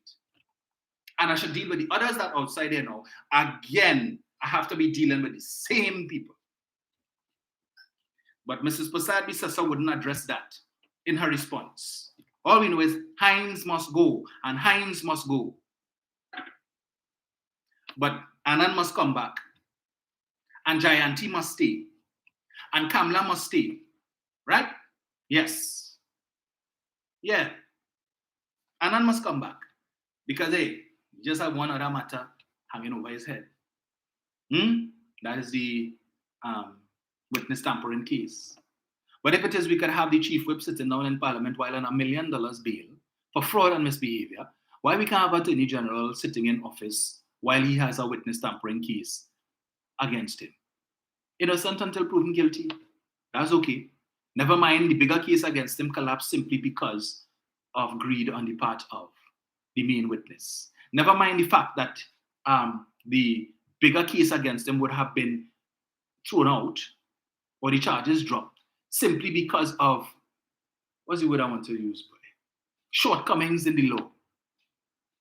Simply because that you have a main witness who could hold a country to ransom, hold the DPP and a case to ransom by refusing to testify because the law in its current construct allows for them to do so. And we, the citizens of this country, are denied justice because of a law that needs fixing. And possibly, in order for it to be fixed, requires a constitutional majority in the parliament, which the government does not have, and which the opposition will not support. Because, contrary to what they say that they want to see a decline in the crime rate, so long as crime is high, the chances at the polls are better. If the PNM, current administration, could get a hold on crime, well, that is why we told you all, 2020, I said, government needs a significant majority. This 1-seat, 2-seat majority cannot work. It cannot work and will not work, and we are seeing it today. So how many pieces of legislation has the government had to pull out, significant aspects of it, that impinges on constitutional rights to get the law passed? Because the opposition refused to support it. Because the government doesn't have the majority that it needs to pass it without their support. And so they find themselves in a situation. And when that happens, they're quick to come and ball. You see? They watering down the legislation. They watering down the legislation. Because the average citizen is not going to read, and let me see what they took out and why that was taken out. Let me see that. You know why? Because the opposition quick to run and talk about how the government is going to use this to terrorize supporters of the UNC. Always. Same thing they told us with FATCA back in 2016 and the reciprocity clause. As if it is we give them support for this and they pass this, they're going to use that to dig up in the financial information of UNC supporters and members. That ever happened? One case? 7 years now. 7 years. Did the government ever do that? When it is they brought the civil asset forfeiture bill, better known as the Explain Your Wealth law. They said we're not supporting that because the government going and use that to terrorize UNC supporters and UNC members, right? All who they think they want to come and dig up and find out where people get the wealth from and all of that and think we can't support that and all of that. That was since when? 2018, 2019, thereabouts? Has even one UNC supporter or member come forward to say that the government used that law as the opposition was using as the excuse not to give support in the parliament? Have you heard one? You heard any of them on the opposition bench at any point in time come and say, you see, we told Ole they were going to use the law to do this, to terrorize UNC supporters and members? Not one have they come forward to say. And if it is, it had been allowed to stand, that they withheld their vote based on that. And the law wasn't passed. You see, that had happened. It would have been for a foolish reason that had no merit and no basis. And we told you all it had no merit and basis. And then they came with a grand show after Wade Mark said, we're not going to support that, Madam President. We on this side, we're not supporting that. And then 2 days later, his leader come with 100 and something amendments, right? And they had to go through. And all of the amendments is, well, you see where you have a comma, you need to put a full stop. And where you have may, you need to put shall. And where you have a semicolon, you need to replace that with an apostrophe. Yeah? Those were the amendments. All the amendments they come with. I think it was 67 or 69 amendments. And the government agreed with about 7. And of the 7, a couple of them was to replace may with shall and replace punctuation marks. Yeah? And on that basis, then they come and they say, you see, yes, it's good law now because we brought amendments. 7 amendments. Inconsequential amendments, but beating themselves, patting themselves on the back and saying, yeah, we did a good job. It's because of these amendments we could now support it. Because they know the supporters not going to take the time to see what were these amendments. Today we have that law in place. And the protestations that they brought as to why they couldn't support it has not materialized in almost 5 years. Not one UNC supporter or member has been terrorized, as they were claiming, or persecuted by anybody in the government using that law. So all the other laws that they come and they don't want to support and they don't want to support because they're defending the rights of the citizens. What about the rights of us citizens who are saying we want the law? There's no consideration for us. You may speak for the UNC, for those who put you there, right? But these are laws to benefit the citizens and the government, the country of Trinidad and Tobago. And there are those of us in society who are saying, we do not want bail for murder. We do not want it. So our voices don't matter. So the court didn't take into consideration our views. We are saying that if it is a person is a repeat offender with respect to gun crimes, we have no problem with them being locked up for 120 days without bail. We are saying that because we see the impact it could have on crime and the reduction in crime. But the court doesn't care about what we think. Our positions don't matter. All they know is that you have some hotshot lawyer who could come and give a proper arguments to convince the court, and that is that. But when it is that an accused murderer is given bail and ends up taking the life of an innocent citizen, does the court send a wreath? Does the court send a check to the family to say, we apologize for giving this person bail, look, some financial assistance to help with the funeral? Does the court send a card, a bereavement card? Does anybody from the court go to the funeral to represent the judiciary to say sorry? Do they do that? No. But their decision to give bail to some of these people. Right. So again, to the Prasad family and all the other families who have fallen victim to persons who should have been behind bars, but for some, the leniency of the courts, they got off. And mind you still have people inside. Just imagine, you have people inside in prison for minor cases, whether it was because of cocaine possession, they were in possession of narcotics or whatever. And they don't have the wherewithal to access bail because they don't have family and friends who could put up property or stand cash bail.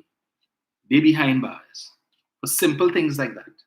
Simple things like that. They're behind bars. But the people who committed the most serious crimes have reach. They have reach. They are able to access $1 million bail and asking the question, how? How? Is it that the persons who are willing to stand this bail already have it in mind what these persons must do to repay when they come out? I just asking the question, but Ms. Pasabi's sister not having that discussion. No, she's not having that discussion. Let me see what's the time there. As I said, I see Gary Griffith put out a whole thing about national insurance. I don't have the time today to talk about national insurance and the extension of the retirement age, and they keep confusing retirement age with pensionable age. But we will discuss that in a more fulsome manner another day, right? The impact of that. But I see Mr. Griffith put out, let me pull him up here. You see, anyway, don't get to me. He says, so with the middle class dwindling, giving way to a new class of working poor, this budget and policies of the government will overlook and bypass the new and unrecognized vulnerable who exist by the grace of God, paycheck to paycheck.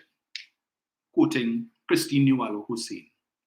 The appropriation bill that was read on Monday by Minister of Finance Colman Burt is not only a major deviation from the truth of the state of our nation, but a false sense of security to the most vulnerable. The Minister of Finance sought to allay fears that the economy was not buoyant. The economy was not buoyant. God, Gary, all you read all your thing before you put it out now. Seriously? Let me get to wages. Right. The government seeks to put on businesses that are already floundering because of the government's neglect and mismanagement the responsibility of improving the lives of the citizenry by increasing minimum wage. So you have a problem with the increase in the minimum wage. You're saying the government is putting a burden on businesses to improve the lives of vulnerable citizens by paying them more. I'm confused. When Mrs. Prasad Bisesta was advocating just 2 weeks ago for a $25 minimum wage, did Mr. Griffith have a conversation to tell her, well, that would be a burden on the businesses, that he's now blaming the government for putting this burden on businesses? Now, I know Mr. Griffith has a security firm. Does he pay minimum wage to his security officers? And is it that he has an issue of, he has a vested interest in this, that he is now being called upon to pay more to his officers? I don't know. I just asking him. That I know he has a security firm. I know he also owns, I think he bought, is it All Out or Bat and Ball or something? Forgive me, I don't frequent these places, but there is a place, one of those restaurants in the Oval that he recently purchased. I don't know which one it is. Maybe somebody on here could remind me. I said it's All Out or something, so I don't know if it's correct. If I'm wrong, I stand to be corrected. But I know he owns one of those restaurants by the Oval. Is it that he pays those workers minimum wage? And he's griping because he now wants to pay more, $3 more per hour. I just ask him a question, right? So that is he against the minimum wage? I continue.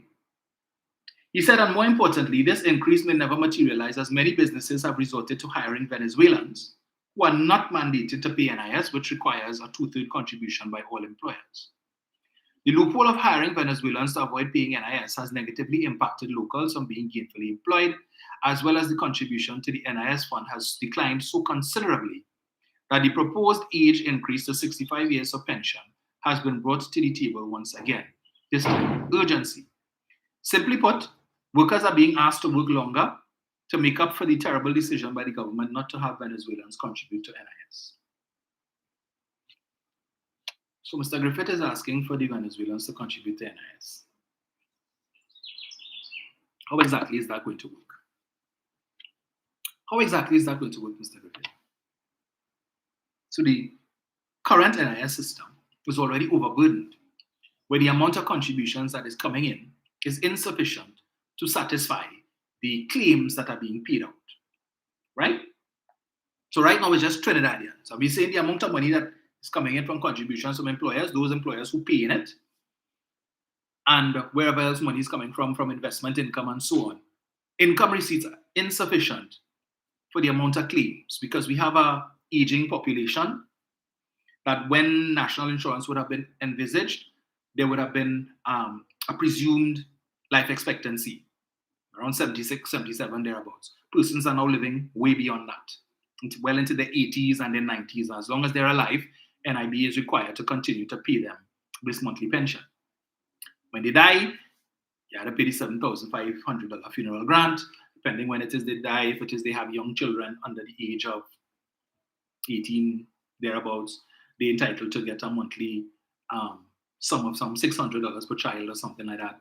And then you have the widow or widower's benefit, some pension, some benefit that the surviving spouse also gets. So all of these are benefits that they get, right? So all these things that NIB is paying out. Well, listen to the hypocrisy and the dishonesty. But before I get it, so he's saying that that let the Venezuelans pay now. So all these Venezuelan women who come in here, right, and wanting to establish some level of residency or legitimacy to stay here, plenty of them pregnant. I think I read earlier on this morning, the police found the mother of the baby that was found in the garbage bag in Maravalde. Apparently it was a Venezuelan national who works at some Chinese restaurant in the area, and they found her, right? So all of these Trini men who knocking up these Venezuelan women, right? They come here, they're like pink flesh. You all have a weakness. Apparently Venezuelans is the Trinidadian man kryptonite. Well, you're weak to that. There's nothing wrong with that. So now just get, stupid. Now let people, they need to Yeah, let me put one in the oven. So, maternity benefits, other than pension and the funeral grant, the maternity benefit is the other major draw from NIB. And when it is all they feel some need to knock up all these Venezuelan women that come in here because all they want a child of lighter hue, right? They want a child that golden brown, that looking like a KFC dinner, KFC biscuit, or a church's chicken dinner roll, or whatever it is. Yeah? Understand that if it is that the Venezuelans contributing and fall part, so they make 6 months contributions, right? Or a year's contribution, as the case may be. And then they're ready to claim for maternity benefits. We have scammers in this country who will be getting these women pregnant just so that they could get that money. Just so they could get our money. And then what? Yeah? As soon as 3 months or 6 months, they're pregnant again. So you're running a scam? Come on now, man. Come on now, man, Gary. Right? Is it the expectancies that they will live in Trinidad forever, so they will live here until they reach the pensionable age?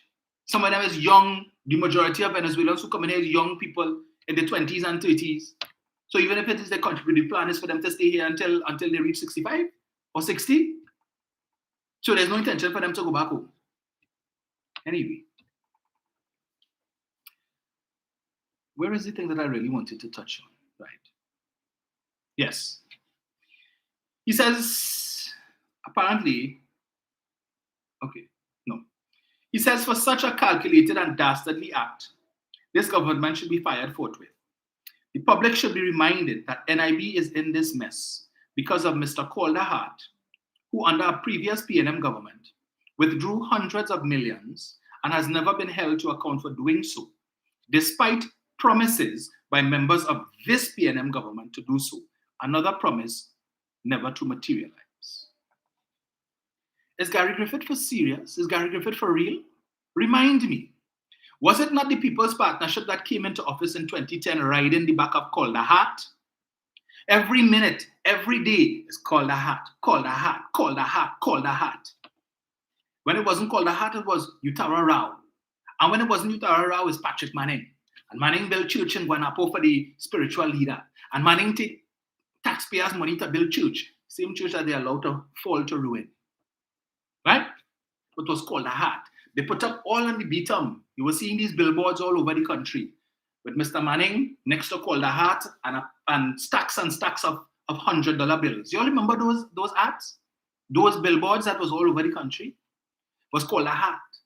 They went all the way to Malaysia. Timothy Hamel-Smith and Vernon Dilemma, who has now had to migrate because under them, he and his wife were the victims of home invasion, where his wife was beaten to within an inch of her life and she subsequently died. Never really recovered from that beating, right? And it's by the grace of God that he survived too, because as he recounted, the home invaders told them, all you're going on dead tonight. Tonight, all you're going on dead. He said that. I can't remember what it has happened, that they were spared, right? But his wife subsequently died and he has migrated because of home invasion that took place under Mrs. Prasad Bisesa. They have all the answers to home invasions today. But when poor Vernon was taking steel-tip boots to ribs, and the wife was getting fists to face, when you see the picture of the woman face bloody, when all of that was happening, where was Mrs. Prasad Bisesa? She was sleeping comfortably in the Pink Palace. Where was Gary then? As Minister of National Security, where was he? Sleeping comfortably in his home in Mocha. Where was the rest of them? Where were all these solutions, these grand solutions that you have today to prevent home invasions? How come he wasn't giving out firearm users license with gay abandon back then? Why he wasn't doing that? But today that is the solution, right? But it is very dishonest for Gary Griffith to come and say that this government said that they would go after Calder Hart. In the freshness of coming into office in 2010, you all were all gung-ho about Calder Hart for more than a year. We couldn't hear the end of it. Everybody in the country, from the smallest child to the oldest person, knew about Calder Hart. Or let's say Calder Hart do so much things. I was making the point that Hamel-Smith and Vernon Dilemma went all the way to Malaysia. to get money, to prove, to spend money, and went all there to get information and evidence to prove that Koldahat brother-in-law was a director on the board of Sunway, which was one of the Chinese companies that was getting a lot of contracts to build the waterfront and this, that. All of this development, infrastructural development that we have today, that they were criticizing and saying it was overheating the economy and that it was vanity projects. But they were only too happy to avail themselves of it when they got into office. Right? Thank goodness Mr. Manning decided to ignore them and press through and build the waterfront so they had a place to house the parliament while it is the Red House was under renovation. Thank goodness for that. Yeah? And he didn't listen to them and their foolishness about his crowding out the private sector, overheating the economy, and too many people employed. And the average citizen, if it is you want to do some construction home, you can't get a mason, a plumber, a carpenter, because everybody working for the government. Back then it was too much employment. Now today all they're complaining not enough. So whether it was too much or not enough is a problem once all they're not in office. But for Gary Griffith to come here and talk nonsense is the reason why NIB is in the state that is in, because Koldahat withdrew millions of dollars. And this government, people in this government said they would go. Why all they didn't go after him? Why? For the 5 years, 3 months, and 14 days, not one of them talked about Koldahat, except when people were asking and the media were asking, well, let's say Koldahat do this and that. And they asked Anand. And Anand say, we know where Mr. Hart is, and when we're ready for him, we know where to find him. So for 5 years, 3 months, and 14 days, they were never ready for him. Never ready for him. Right? They came into office, came out of office, and did absolutely nothing to pursue Koldahat, to pursue all the millions and the hundreds of millions that Mr. Griffith now telling you Koldahat take from NIB. So that wasn't of concern to you then, and the impact that it would have had on the NIB. It wasn't of such concern to the People's Partnership government for it to go after Koldahat, even if not for a criminal matter, civil suit. To say he take out all these hundreds of millions and we're going to sue him to get it back, to put it back in the NIB fund. 5 years, 3 months, and 14 days, all you went do that. You had no concern. You were minister, you were national security advisor, you were minister of national security. What did you do to pursue Koldahat? What did the government of which you were a part do to pursue Koldahat? Koldahat that got you all into office. That you all convinced a significant portion of the population that Koldahat was doing so many wrong things. And the biggest issue was because Mr. Manning put Koldahat on several boards, to chair several boards. He was on the board of NIB. I think he was the head of HDC and the head of UDCOT. You know why? Because Mr. Manning said that Koldahat was an action man and he was getting things done. Because under Koldahat, waterfront built. Under Koldahat, government campus built. Under Koldahat, Prime Minister's residence and diplomatic center built in record time. All of these facilities built. Napa, Koldahat, Sapa, Koldahat. All of this construction took place under the leadership of Koldahat. Right? Yes, Dr. Rowley had made allegations of wrongdoing on the part of Koldahat. But I am saying, if Koldahat did wrong, the People's Partnership had first dibs on him. They had first dibs on him and the evidence was still very fresh.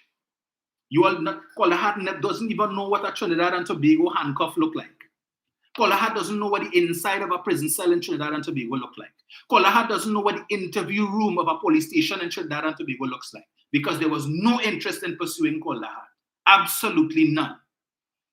You know what they wanted to pursue? Mr. Manning and the church. They put more effort into going after Mr. Manning and the church in Guanapo.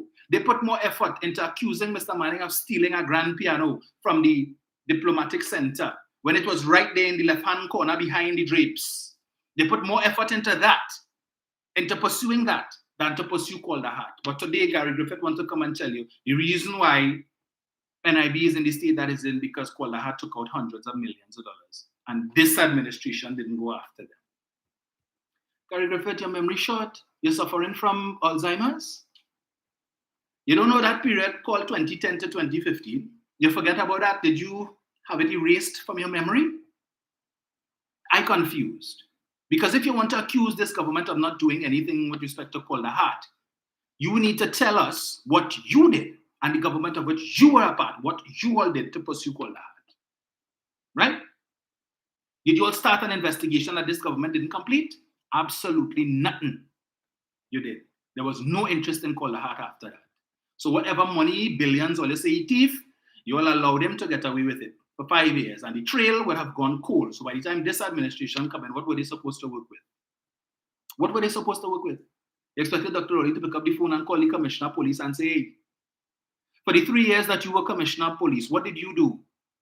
Since you said this government had do nothing to pursue Calder Hat. You were commissioner. You were in charge of the investigative body, the main investigative body in this country. What did you do to pursue Calder Hat?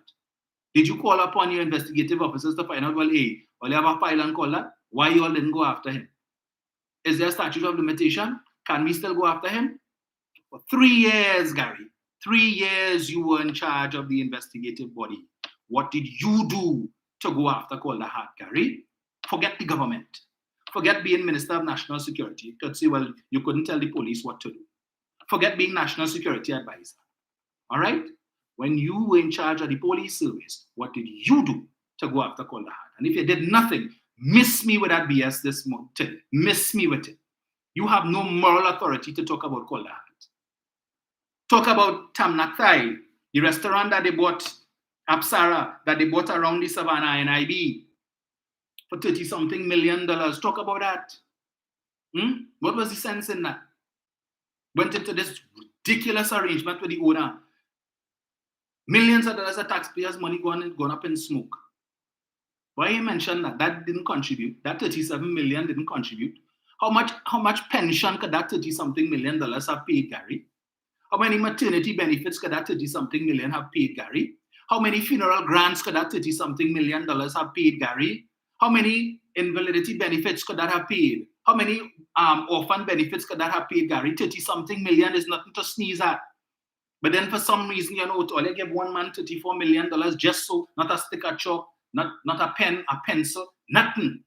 And he just gone with that. He has gone to the great beyond, and the taxpayers of this country have no way of getting back that 34 million. But I ask you, how many benefits could that 30-something million that all you pay for Tamnak Thai and that recently was sold for, I think, 20 million or the like? I think it was bought by Proman or something. Did you oppose that? Did you have an issue with it when it happened? Since you say Calder Hat thief so much, weren't you concerned that the funds of the NIB would have been further depleted with this ridiculous purchase? You said anything? No.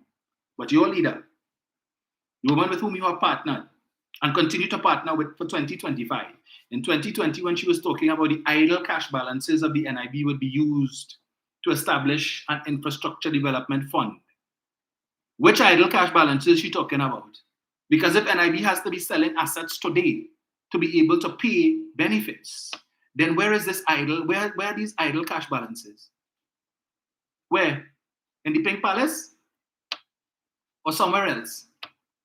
I wouldn't say. But you know, it have an old woman, an old lady. I mean, going around with an old lady who told Mrs. Prasad Bisesa where to put the highway. Is that where the idle cash balances are, Gary? I just ask you. You have nothing to say about that. But coming to mislead people and talk about the reason why NIB is, and these are the people who are telling you put them back in office. These are the people who are telling you put them in office in 2025 and they have the solutions and the answers to everything. But coming up with the most ludicrous and ridiculous theories now so that they could get back into office. As if everybody out here is of the waterfront ilk and we don't know what it is going on. Not everybody is like Captain Clueless and Professor Misinformation on that radio station from Monday to Friday and then on a Saturday, I think. Not everybody is them, So please, let Gary know that for a minute. Miss us with that BS, right? There was one other thing I wanted to touch on very quickly. Again, in the realm of misinformation. And when it is that you have people out there who have platforms to speak and talking nonsense, and they have followings, large followings at that. Let me pull this up here. Let me just play this quickly.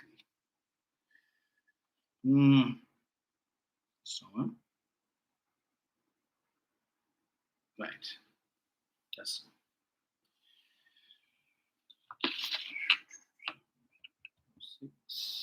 Turn this off.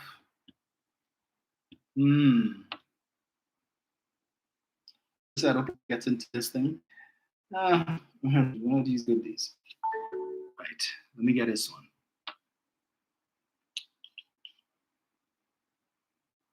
Yeah, and Flow finally sorted out their business with respect to the internet. Yeah, so we had no problem studying. I took back the box for them. They gave me a new one. I said, this don't work.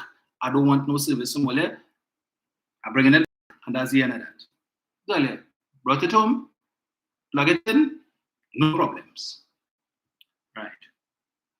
Where is this thing? No, wrong thing. Trying to connect to my car. Morning, Angie. Good morning also. Well, good afternoon, sorry, to Mother Tunapuna. Haven't greeted Mother Tunapuna in a while. I hope all is well with you, Mother. Right. They'll get them back pay, man. If you take 4%, you can't get none. That is wrong. But no. This is Stefan Reese, host of the Synergy TV morning show, Breaking Dawn. Again, speaking about things he knows nothing about. I can't understand that you are espousing such a position and don't realize the depth of stupidity in it. It makes no sense. But listen to him. Government should come and hold your back pay to ransom. That is your money. They should not take a position that because you didn't sign up for the 4%, that they must punish you. Because basically that's what they're doing. They say they go pay everybody who take 4%, they will get them back pay, man. If you didn't take 4%, you can't get none. That is wrong. That is wrong. And let me tell you something to all the other unions. All is supposed to come together now and back the PSA. Because the PSA stand in the ground. All your bent, all you take all the 4% for your members. Nothing wrong with that. Nobody infects with you. But what is the meaning, or what is it worth to use the word comrade? Because every union members board, right? Comrade this and comrade that and comrade Shiraz, comrade chef and comrade director and comrade Stefan and comrade A and comrade B. Who is that comrade? You're supposed to jump out now, all you supposed to jump out now and stand up behind the PSA and say, hey, you can't victimize the people. So that victimization. When the lady called earlier this week and she said, Stefan, I find the Royal Baptiste should take the 4% so we can get some money for Christmas. I didn't pick up on it yet, you know. It's after I went back and I said, wait now. It's only for those who took the 4%. That is victimization, boy. You know, this seems to me, they should give him a position. He should be the third host on that evening program on that radio station, right? Yeah. How the hell is that victimization? Back pay is paid on what? On what is back pay paid? How do you calculate the back pay? It's based on if the people take the 4%, right? And from the retroactive period, when it is that the new salaries would apply, we would calculate back pay from then. But if it is the PSA has not taken the 4%, what you're calculating the back pay on? So if it is they successful later on along the road and whatever court case and whatnot, and they get 10%, right? You come to say, well, yeah, well, it's really 10%, or they were supposed to work the back pay on. So common sense. That is why the minister said, we are paying the back pay on the 4%. Who take it? So this is what we're going to calculate it on. But you saying that is victimization. So because they take the 4%, you're not paying them back pay. Again, Stefan Reese, you're paying them back pay on what? On what percentage? You see, when these are the things I don't understand. This is what I don't understand. And that logic has not occurred to him. So the government would just say, well, all right, well, whoever we paying everybody else, just give them too. Yeah, get them the same thing too. But they have said they're not accepting the 4%. That's too low. The back pay, again, is calculated on whatever percentage you accept. What percentage is negotiated. That is how it is calculated. So how the hell you expect them to pay our back pay? And the people are saying, well, we ain't take no, well, they pay me this. So when they come and say, well, no, this back pay right. Why it's not right? I didn't take no 4%. So how will they arrive at that? How are you telling me I only getting X amount of thousand? Based on what? What formula? So in other words, it's an ex-gratia payment. That is not back pay. Because it is not based on any formula, based on any accepted percentage. So it's simply the same thing Farley do, that Watson promised. whole back pay, whole gratuity payment, that is what would be tantamount to. A gratuity payment. You know, we just decide to give Ole something, the whole bonus. But it is not based on any collective agreement or anything like that. So that when it is, if and when PSA finally decide to come to an agreement to accept that particular sum, they say, well, we don't know about that at all. You know that is not how the collective bargaining system works. All they decide to pay that, them take it. That was based on what? PSA never agreed to that. All they just decide to give public servants that money and they take it. So that's all their problem. Deal with that. We come in now. This is what we will agree to. We want we back pay. The government cannot make the assumption that the PSA is going to take the 4%. They cannot. So they would be setting themselves up if you were to take this man's advice. But when you have people, I don't know nothing about industrial relations, but there are some things that you could understand based on simple common sense. As somebody who would have worked previously in a private sector organization where back pay, back when I used to work for a fixed salary, right? Back then, when I used to work in the fixed salary environment, and we used to have negotiations every 3 years in the same way, and I understand a little bit how the back pay thing is. So, right? I'm no longer in that. But still, just making the point. Common sense now, man. But these people have platforms and misleading, and you know, you have people listening to this. Let me see. I wonder if I could pull it up and see how many times it was shared, and the amount of comments, and the kind of comments that would have, anyway. Boy. You know, sometimes I don't wonder if I live in the twilight zone. Because some things that just make basic sense to some of us, like the rest of them, when you're looking to create couture and bacchanal and you are aware of your audience, you could talk that kind of foolishness. They will come out and talk that trash. Sigh. You see, it's already 1 o'clock. 770-1763. Let's give me 1 sec to switch devices here again. Boy. And I understand Leroy Batiste is supposed to be on with him tomorrow. Hold 1 sec, Jen. Let me just set up this thing here.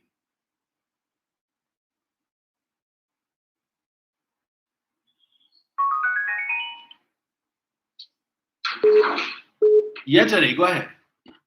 Good afternoon, Dominic. You hear me clearly? Morning. Hi, morning. You Good hear me afternoon, clearly? sir. Yes, loud and clear. Good morning to all those who locked in and tuning in to Facts and Seven Things. I'm reading a couple of comments and I need people to understand something. They tying up everything. I see one of the commenters say that public officers should stick with the PSA to fight for more. I want to tell the comrade this, and comrade don't have to be just for union alone. If our matter was before the CPO on the negotiating table, that is where you fight for higher percentage before you negotiate. Negotiation have broken down. The Minister of Finance would have sent the matter to the industrial court. It is for the special tribunal. If you are saying that the government could pay more than 4%, you can't just say it. You have to bring evidence to support that. Whether you bring data from Tom, wherever it is, you have to bring data because the government was able to show data why they can pay more than 4% for the period that done gone. They factored in COVID-19, they factored in the economy with gas and oil prices being low. Leroy Batiste, our matter was in the special tribunal where he could have put up a defense against the 4%. He had nothing. What he's doing is a stolen tactic. He take the matter out of the special tribunal and he didn't take the matter of the 4% is not enough. He is just going to the High Court to get an interpretation of a law that is a part of the Constitution because it's a part of the Civil Service Act that says he wants to know whether or not the special tribunal has the authority to make any award before it now for a 5-year period instead of 3 years. That is all it is. So I'm talking about you go get let PSA fight. If they get more, we go get. You're not going to get any more. The court has those other unions would have taken the 4% out. They have a lot of intelligent persons in those unions and a lot of subject matter experts, and they would have realized we don't have no evidence to show the government to pay more than 4. So here, but instead of getting tied up in this, where a new negotiating period get tied up in this whole 10 years, let me take the 4% for the 6 years and let us go back to the CPO for the period 2020, 21, and 22. PSA is not going to get more. Precedence has already been set if you want to go by that. What happened to Estate Police and OWTU with TNT? The employer showed they can't pay more. They had the evidence to show. OWTU and Estate Police had no evidence to show they could pay more. So the court said if you don't want the 6% that TNT offering, well then take 000. That case was adjudicated on, I think, either 2021 or last year. So if again you can't show the state could pay more than what they're offering, how will the courts decide that you're going to get more? You have to bring your evidence. But when you sit by the table with the CPO, not in court, that is where you negotiate. And if you don't, the 4% not enough, then you look for that benefits. It always has to be money. So all who is saying, let PSA fight. And when they win more, the other unions will get. No, it does not work like that. And people need to understand that. And as you so rightly said, Dominic, the back pay is worked out based on the percentages. The Kohabi got an increase in salary since 2016. Then there was no arrest to be paid. But because they set up for the 4% for the 6 years, the money that you would have been getting if your salary was increases, that what they calculate your back pay on based on what range in the public service. So I wish people would stop this foolishness about when PSA get more, others will get more. And as I go, what they're tying up is when NUGFW was negotiating before the CPO and they got 9%, that was when we were also negotiating and we get 5% under the PP government. The Minister of Finance at the time, Winston Buchanan, would have offered 1%, and we get on. He raised it to 5% because he had said the country had no money and they could break the economy all that. He raised to 5%. Juke said, you're not taking the 5%. He settled for 5% flower the country, and then we hear NUGFW in front of the CPO get 9%. In theory, NUGFW can get more than public officers because they are daily rated officers paid at a different rate. So the CPO had no choice, and Duke had no choice to go back to the table and work out the 4%, bring us back to 9%, and we get a buyout. That was different. That wasn't in court. That was before the CPO. If this matter was reversed and before the CPO, I could see people holding out the old more, but this is not before the CPO. It is in the courts. There's nothing more to get. And that is it. And who want to hold on to that fallacy and that fantasy, continue living in fantasy. And as for that gentleman from Synergy, I will tell people, if you do not know what you're talking about, ask a question or get the information. He's talking pure rubbish. But I'll end with this. It appears as though my allegation that I've been sprouting or my thoughts have been sprouting that Leroy Baptiste is a UNC. Plain out, Kamla Prasad had said that their lawyer, their UNC lawyer, Anna Ramloga, joined with the PSA and fight the government with the TTRMA bill. Then we come and hear this gentleman saying this, and now we see Leroy Baptiste appearing right now on the show tomorrow.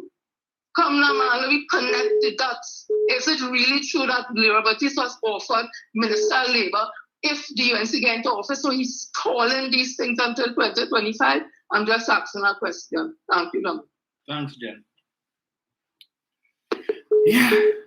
When I raised the issue on I-95, David Abdullah was there. He's given the impression, well, you know, don't tell me what, don't describe the PSA and others as pulled out unions. While the unions were browbeaten into taking the 4%, that the PSA stood the ground and this and that and whatnot. And they've gone to the, well, as Jenny would have just explained, and giving people the impression that the possibility exists that the PSA could get more than the 4%. So, anyway, let me just get this here. Hello? Two issues. Mm-hmm. The guy, Mm-hmm. right, his fine was very high. Mm-hmm. But a doctor who had illicit drugs was fined $14,000. Please explain that to me. As I said, the law is for yellow. Because when you have illegal drugs as a doctor do no harm, can he be trusted? What do you look more than that? One African, one Indian. I'm trying to understand the law in this land.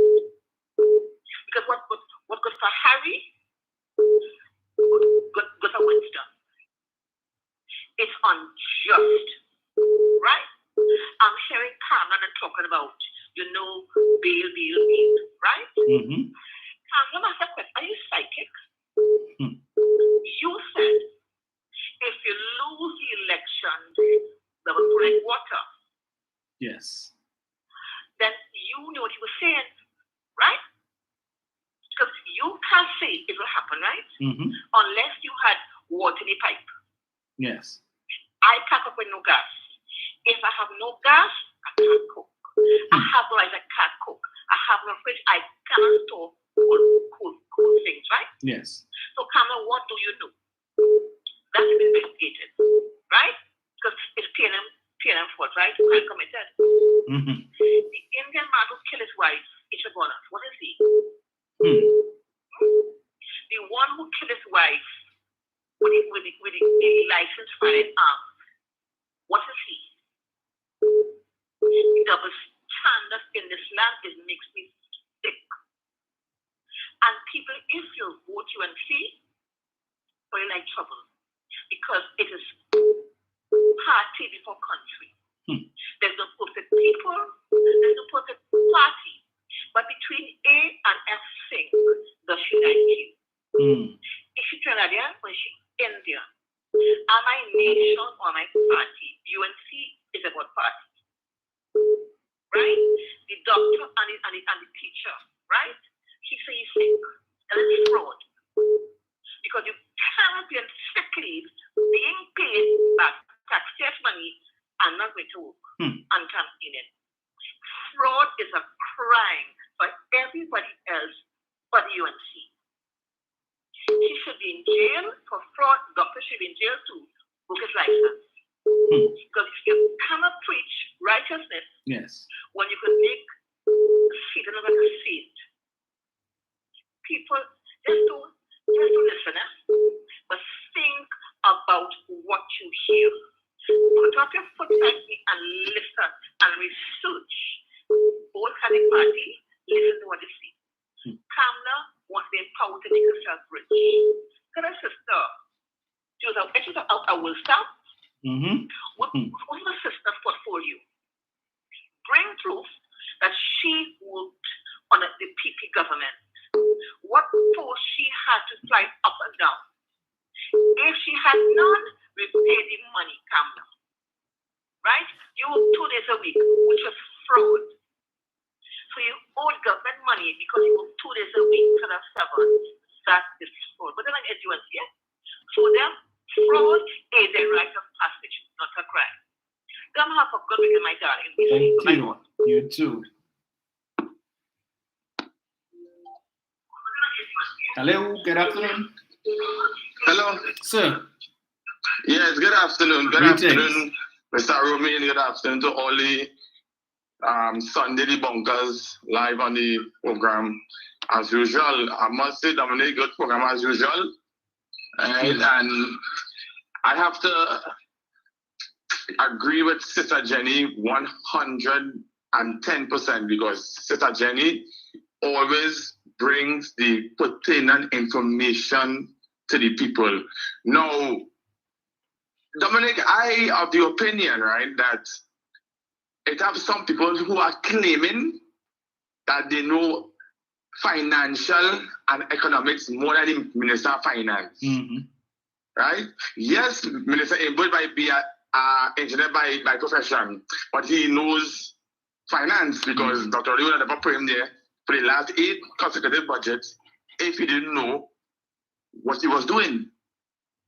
Right? But since Dr. Roddy would have put Minister Abel as the Minister of Finance, a lot of people had an issue with Dr. Roddy because they find them should have been Minister of Finance and let them say and talk and be how they want the country to run under them as Minister of Finance. We have the Mariano, the nuisance who was on the TV set the monetary budget. We had one of them who want to claim that the government didn't know what they're doing with the economy and all kind of bacchanal. Right? Now, I would have listened to this guy yesterday. Read him from CGTV. You understand? And I just always tell people, if you don't have the information, always do research before you come on national media or social media. You understand? This guy sounds just like the two who was be on that radio station. You understand? The man sounds so illiterate because you try to tell me how could our government, right, and the Minister of Finance trying to victimize the public sector, that the same public sector president, Leroy Baptiste, refused to accept the proposal of the 4%. They did not even sign off on it. No, if you tell me the president would have signed off on the proposal, and X, Y, and Z is the case, so and so, I could have understand that. You did not sign off on anything. The matter before the court, and you come in to tell the viewers and listeners of your program that the government is victimizing people because they refuse, the public sector refused to accept the 4%, but those who accept it will be paid. What utter rubbish. And this is what the people in this country just gravitate to. You see, misinformation, bacchanal, confusion, mayhem. That is what they like in this country. They don't take the time to sit down and actually decipher, understand what is the real issues that will surround this whole not receiving the 4% under this PSA president. You understand? Leroy Baptiste is a disgrace to this PSA. He's a disgrace of all the years I know PSA. The former president, Jennifer Baptiste, Mrs. Jennifer Baptiste Primus, was the PSA president for how much years, and you never hear all the foolishness that taking place now from since when Watson Duke held it from 2009 until this man we have here right now. Leroy Baptiste wasn't elected as PSA president. He was elected by Watson Duke. And people have to understand that he is a backdoor president. He came in through the back door. He didn't come through the ranks in the executive in the PSA. So whatever he's saying, I want to say how the government could pay more. All right. I'm a public sector worker. You understand? I am under a different organization. Right? So you didn't tell me that all of them other organizations had an issue. They quarrel, they make noise, they say, oh, the government take things, whatever. But Dominic, at the end of the day, they would have seeked out all their persons in those organizations' welfare. And they would have said, yeah, what? From 2019 to 2021, or that indicator said we fighting the government for that period. That period and dead and gone. 2014, 2019 or whatever. That period done dead and it gone. Let me just sign off on it and let me go back to the bargaining table for 2020 to 2022. And then from 2023 to 2025, but you see, Leroy Baptiste and them want to play politics with the public sector in this country. They want to play politics. They will say that the government will give it, but all right, well, we go try to suffer the public servants, so they will get vexed with the government and they will go and vote out them to put Kamala. But do you think if Kamala go back there, Dominic, it won't make a difference? It wouldn't make a difference if people not understanding the reality in this country. Leroy Baptiste is a total failure. Full stop. If I wasn't in if I was in the PSA section, I would have been picketing the road tomorrow. I didn't agree with you. I've been real with it because at the end of the day, it's the same people, right, that the minister would have allocated the back pay. For example, if you are a teacher, right, and you are governed under an organization called tutor, and the tutor sign off on that percentage, right, it's the same Ministry of Education. The permanent secretary and all these accounting staff in these ministries have to do up the pay sheets for these same persons who are under the tutor. So what that leaves me now are who I am under PSA public sector, that I ain't getting nothing, and I doing pay sheets for somebody else who is governed under tutor that would have accepted 4%. How I will feel doing that pay sheet at the end of the day. Yeah. And you see, this is what people have to understand. People want to blame the government and the prime minister. It's the president of PSA. These people have the responsibility to go and negotiate on our behalf as public sectors. Whether it's the fire officer, the fire association, the TPS association, the prisons, who name it, wherever. All of these things, they have to know how to operate. But you see, we have people like Leroy Baptiste and them who just came in, gained X amount of money, and the hell was the public sector, and they're coming now to come and preach what to me. You can't preach that to me because at the end of the day, right? At the end of the day, your Christmas coming and I had to remain broken. Why my other friends and family will be enjoying themselves? Why? Because you want to be alleged, or say that they want to be some sort of senator, quote unquote, within the UNC, and if they win election, they might be a minister of labor. Me, you know.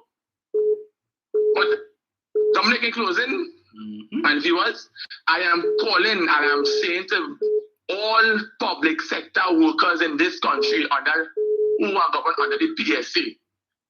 You see, come Friday, coming here the 13th, which is Black Friday, only had a come out day, 9:30, with all the placards, and come out and show Leroy Baptiste and the executive that all they had enough. And if he refused to sign it, all they have to protest for him to get the hell out of that presidential position. You understand? Because he's a disgrace to the PSA. Dominic, good program. Look at listening. Thank you, sir.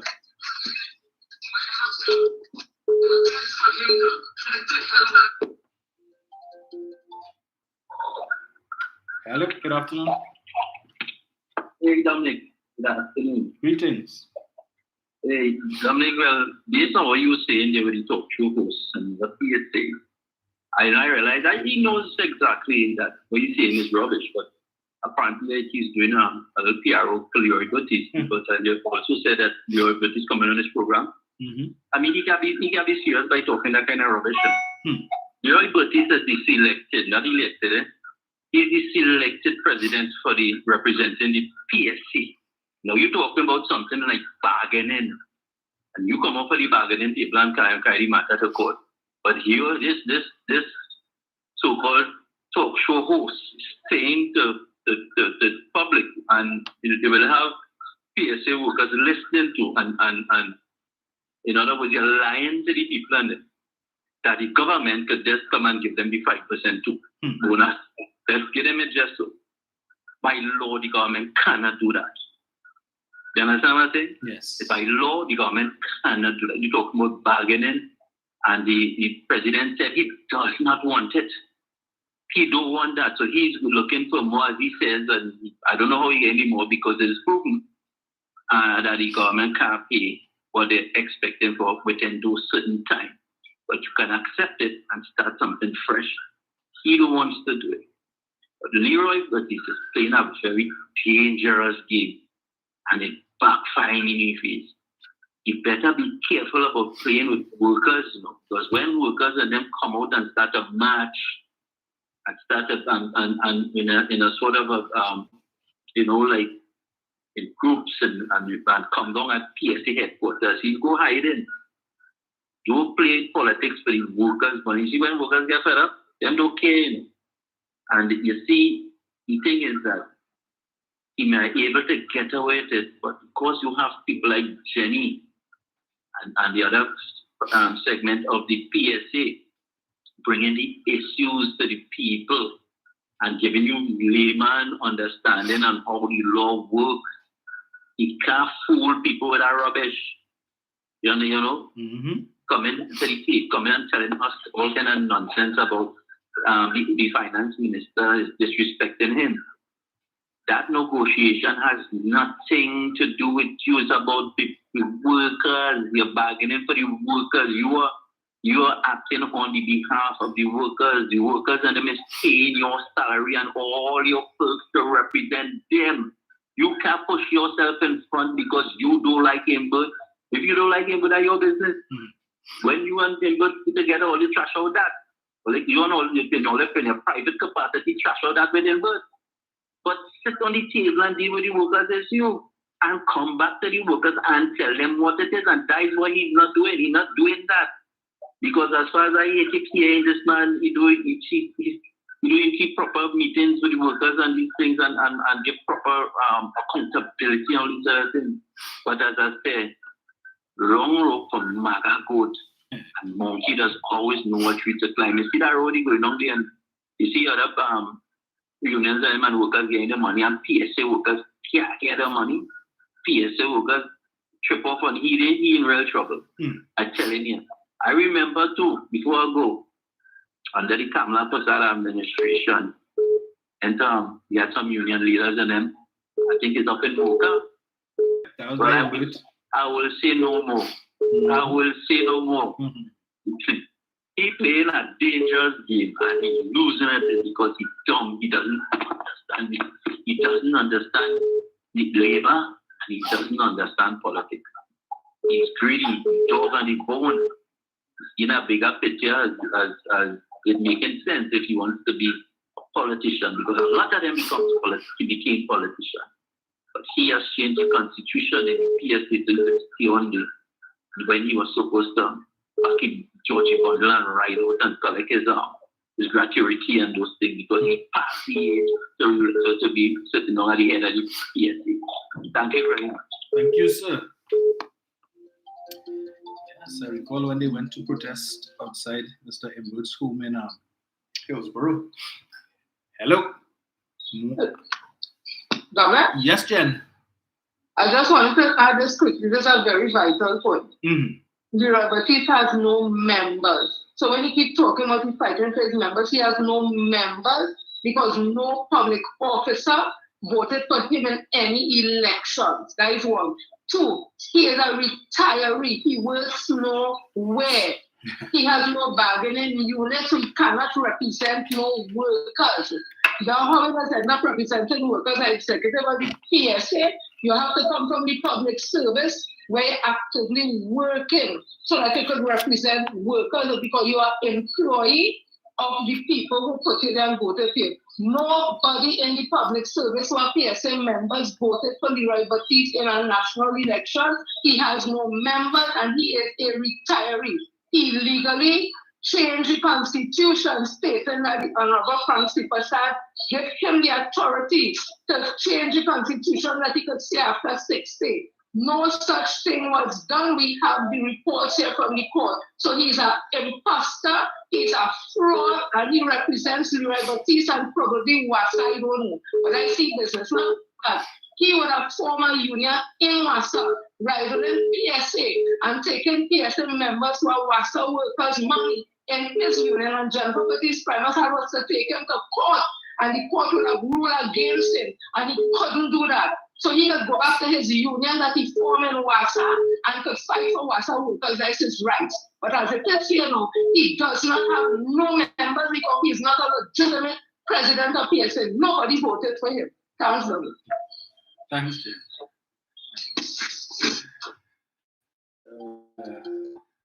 You got rid of Watson Duke. Yeah. You trade one for the next. Brian, afternoon. Good afternoon to you, Mr. Rumi. Greetings. How are you, sir? I am good. Good afternoon to all of your listeners and callers. this podcast. Dominic, you said a lot this afternoon. And there's a lot to really, take in. I listened to the Honorable Leader of the Opposition. I've given her respect today. I feel kind of respectful today. Yeah. Yeah, in a respectful mood. And Dominic, I'll tell you this. First of all, I want to deal with Miss Michelle Benjamin. Miss Michelle Benjamin, go and take some English classes to begin with. Because your diction and the way you speak is so poor, it is no funny. And to see Miss Benjamin, because apparently you have been given a script to read, that all the roads in Maruga have not been fixed, that if they have no water for 3 months and all kind of things, if they have no lighting, and if the youths have to get a job, they have to work with a P&M party card, where you have to be reviewed twice by the speaker. Yes? Apparently, you are singing the song, the tribal song of the UNC. Yes, so you have to work with a P&M party card in order to get a work.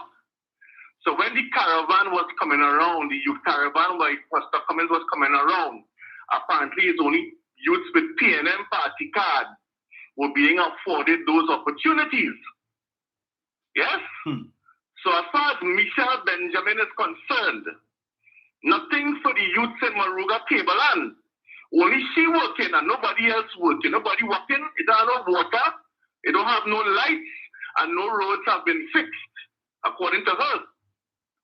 And as she said when she was winding up, don't worry, Honorable Leader of the Opposition, you will soon reign again. So you see how they look at her? Yes. As a queen to reign above the subjects of the land. Yes? That's how they see her. Right? So the 5-day weekends they used to take was when the queen was resting to come and reign in Port of Spain for a few days and then come down by a helicopter to the palace. So she will reign once again. That is how Michelle Benjamin, that was her contribution to the response, her response to the national budget. Absolutely nothing to say. But it is what it is. And people have to listen. People have to understand. Yes? The Honorable Prime Minister, if propaganda and lies was Sunday lunch, I would have starved and only eat on a Saturday and then go straight to Monday. Because the amount of propaganda and lies I heard this woman even talk about the 106 schools that they built. Outside of the night one thing that they spoke about again ad nauseum. She come back with the 106 schools that they built. She come back and them started the hospitals. She brought back up things that are just simply lies. John Gill still waiting on the list from Gopi Singh for the 106 schools. Or is it 108? No, it's 106.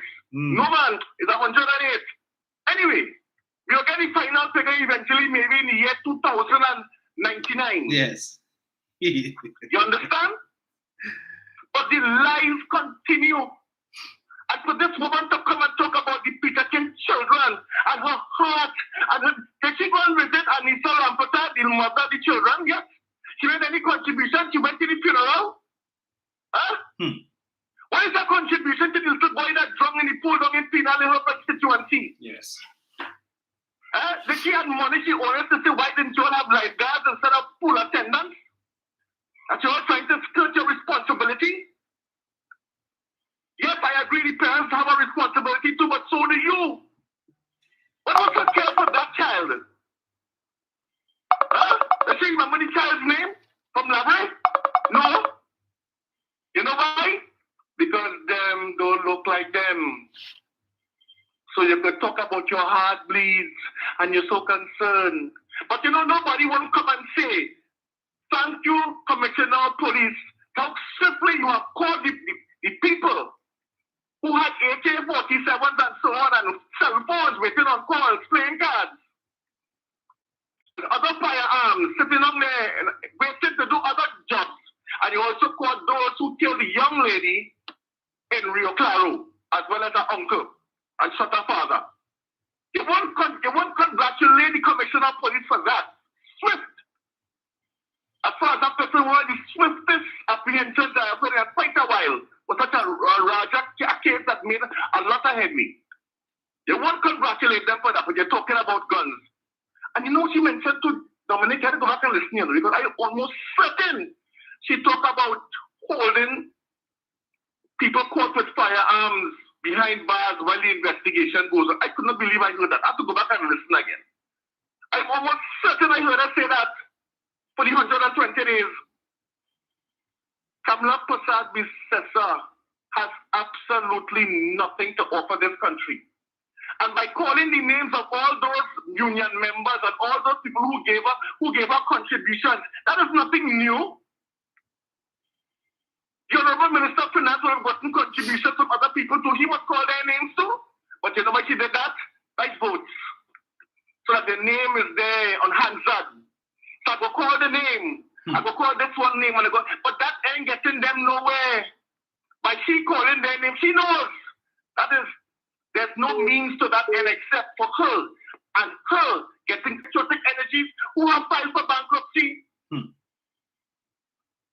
So when it comes up with all of this, there's so much lies and propaganda talk that woman gave for that 3 hours that she barely could have started. She only refluxing with water every 2 minutes. Give me some water, give me some water, give me some water, give me some water. Refluxing. They call it refluxing. If you are a drinker, you can know about refluxing. Like when you have too much, you look at your mouth drying so fast, I have to take water. You understand? That is all she was about. She has added no value to this debate. Absolutely none. It is all about votes for 2025, Dominic. That is all it is about. And they will not support anything that this government brings. They did not do it then. They will not do it now. And that is the way we have to go. And people have to read between the lines. And I would like to encourage the citizens, the good citizens of this country, whenever you all get an opportunity after you all finish with those who are working and will come home, just go back and look at some of the debates and the contributions from the opposition and you will realize that they have absolutely nothing to offer. Absolutely nothing. Even the gas deals that are going to benefit Trinidad and Tobago that would have made headline news around the world, they have even played that down. I am so sorry for these people. It is an unabated crying shame. But we know what we have to do in 2025. Correct. Thank you very much, Dominic. You have a good afternoon. You too, sir. Good citizens. As I said at the start, I really don't have the patience to listen to 3 hours on some. I skip through things, and as it whatever I find. So she posted up on her Facebook page about some points. Every article that the media publishes about her, she feels the need to publish it on her Facebook page. But as I am happy that she opened the door for me to further interrogate their National Economic Transformation Plan and to rubbish it. I also heard her talking about farmers. Up to now, not one word about all the things that the Ministry of Youth Development is doing with respect to entrepreneurship. And not just for young people between 18 and 30. I am the stewardship of Muruga Tableland. The stewardship. Mr. Chance. Yes, sir. Yes, sir. Yes, Brian. Good afternoon. Greetings. Brian, let me just greetings, Dominic. But I want to say greetings to all your callers and listeners. Yes. But I want to say, Brian, just like you, I want to focus my political guns on the opposition leader too. I want to focus my political guns on her too. Yes. But before I do so, let me compliment Jenny and all the other callers, and certainly advocacy.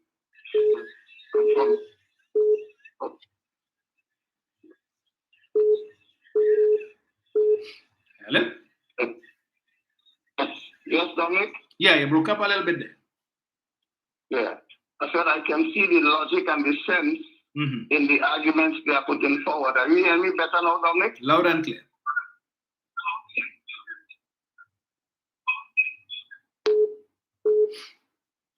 Mr. Chance? Yes, Dominic, you hear me now? Yes, I'm hearing you loud and clear. Right, yes. Yes, I said that I am followed with agreement. The logical discourse put on by Mr. Jennifer Frederick and Mr. Oral Saunders as a former public servant, and I am in line with the details and the argument. So I have given them full support in this matter as a former public servant. But like Brian, I want to focus my attention on the gobbledygook and the gory details put forward by the opposition leader, standing 4 hours and giving us some sort of macabre account of crime in the country. It was distasteful. It was unacceptable. No opposition, no matter what. You could talk about crime, but the gory details you went into was nasty, dirty, unacceptable, poor. You went into discussion about swollen bodies, stinking bodies.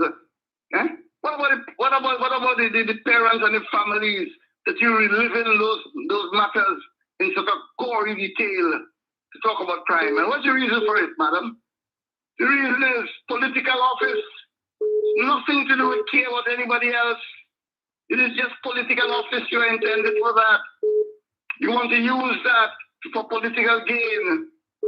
And the dictionary talks about people do that, who use the pain and suffering of others for political gain. They're described as bottom feeders.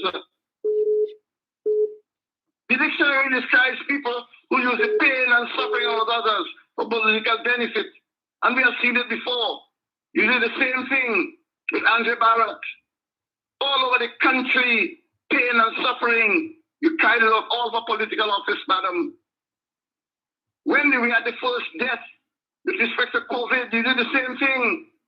You called it out, and the grieving families were not even aware that their family had passed away. And there you were, trying to play giant and call it out early before the Minister of Health. That is in your pasha. That is in your DNA, madam. That macabre type of behavior. Horror story. That's how you presented your dissertation on crime, like a horror story. But I decided I will listen to it. It was painful. But as a citizen, I have to, because I know what you're saying there is going throughout the world. You're not talking to the people in Parliament alone, madam. You're talking to the world, and you're telling the world that sort of tale about your country. And that's the same country yourself you want to come and rule. Madam, distasteful, dishonorable. But that's what you are. That's how you are. That's how you operate. That's what you do. You intend to politicize this to the extent. But I hope that the right-thinking people of this country not fall for that nonsense, that gobbledygook that you pestered us with. And let me come to the next issue about the economy. You had the brass face, the temerity, the bold face, the breasticular fortitude to talk about the economy. Hey, madam, you and several others like Marion Brown and those others giving the impression that they are global ranking agencies. Well, I never hear about Kamala Prasad and the UNC as a ranking agency. I never hear about Marion Brown, nor Ryan, and all of them who talking about the economy. I never hear their names as international ranking agency. Here I know, Moody's rating agency is one of the premier rating agencies in the world. Anybody knows about Kamala Prasad, this is our UNC or Marion Brown rating agency? They don't exist. Even countries in the Caribbean wouldn't know your name. I am talking about what Moody said. And that is what the sensible people of Trinidad and Tobago will latch on to when it comes to the economy. Moody's rating agency improves Trinidad and Tobago rating from stable to positive. Moody observed, that is Moody, not Kamala, not Mariano. Moody observed that the government, this government, because this rating was done on July the 10th, 2023. July the 10th, I'm giving you date, I'm giving you source. So I'm not talking gobbledygook. The date, 10th of July 2023. Moody observed that the government adopted fiscal and economic reforms. Fiscal meaning matters dealing with money, how they're managing the money, not fiscal means. And economic reforms in restructuring the transfer and subsidies, and here this part, and improving revenue collection. I am not an economist. I'm not science. I don't have the background like my colleague Dominic, but I was given a PLM education. I understand. When you improve revenue, you have more money to help the people of Trinidad and Tobago. Because the money coming for Trinidad and Tobago is not planted on a tree in the Philippines. There's no pepper tree and money tree planted all over the place, and we pick money every morning, just to get the revenue for it. And that's why when you talk about 25% increase, where the hell the money coming from, Canada? You have a tree in the Philippines of picking money, just like that. All the things you talk about, give this one more money, give that one money. You have a bygone tree that behind money. You have a pak choy garden that behind, instead of behind pak choy, behind money, madam. Well, let me tell you, Moody's continues to say that it gives a positive rating. And that rating that's given by Moody's is a guide for investors. That gives investors an encouragement and a motivation to come to do business in Trinidad and Tobago. Let me say that investors use credit rating to decide whether to do business with the government or the country. Madam, you're not stupid. We read these things. So that rating is a very good thing for Trinidad and Tobago. And let me close off by giving you another one, madam. Because you're always talking about we drinking barley juice and we're hungry. We're hungry. And all kind of thing about we're eating thing and we're drinking kind of water and all kind of thing. But let me give you another rating. This rating comes from the United Nations. And I'm referring to the United Nations Human Development Index 2021-2022, madam. I'm quoting my source. And hear what it says. Bahamas, with a ranking of 55th, followed by Trinidad and Tobago, ranked at 57 in the world, are the only two Caribbean nations in the very high Human Development Index. You hear that, madam? We ain't in grass. There are a few people, of course, challenged. We ain't in grass and drinking barley juice, madam. This is a rating coming from the United Nations. And hear what the Human Development Index measures, madam. Kick it down. How can this thing record it? The Human Development Index measures the quality of education. It measures the quality of health care. And most importantly, madam, it measures the standard of living in your country. And Trinidad and Tobago, according to the United Nations, our ranking is in the very high Human Development Index. Madam, thank you very much, Mr. Dominic. Thank you, sir. Well said, well said. Hello? Yes, sir. Yeah. I had a drama king to change the social act. I must say thanks to the principle of politics and yes, principle of politics, Mr. Neville Chance and Mr. Brian, and and it'll be a pleasure listening to these people. You understand? They always bring the pertinent information to the layman on the ground. Now, Dominic, I had to call back in to deal with social act. Right? You, as the opposition leader from since 2015 going forward, right? Not 1 year in that 9 budgets that would have called under the PNM led administration that you will say was a good budget. Not one budget. You come and say about or they have plans to deal with crime. Okay, well, share with us everything that what you said, Dominic, and was in the manifesto in 2020. It's the same rhetoric. They're coming back to hit we. And people, you see, as always say, Dominic, it has some people in this country have I wouldn't say 9 day, I wouldn't say 7. They have a 5-day memory. Every 5 days, they forget what Sociala say. You understand? And it's amazing to see that it have people like Michelle Benjamin.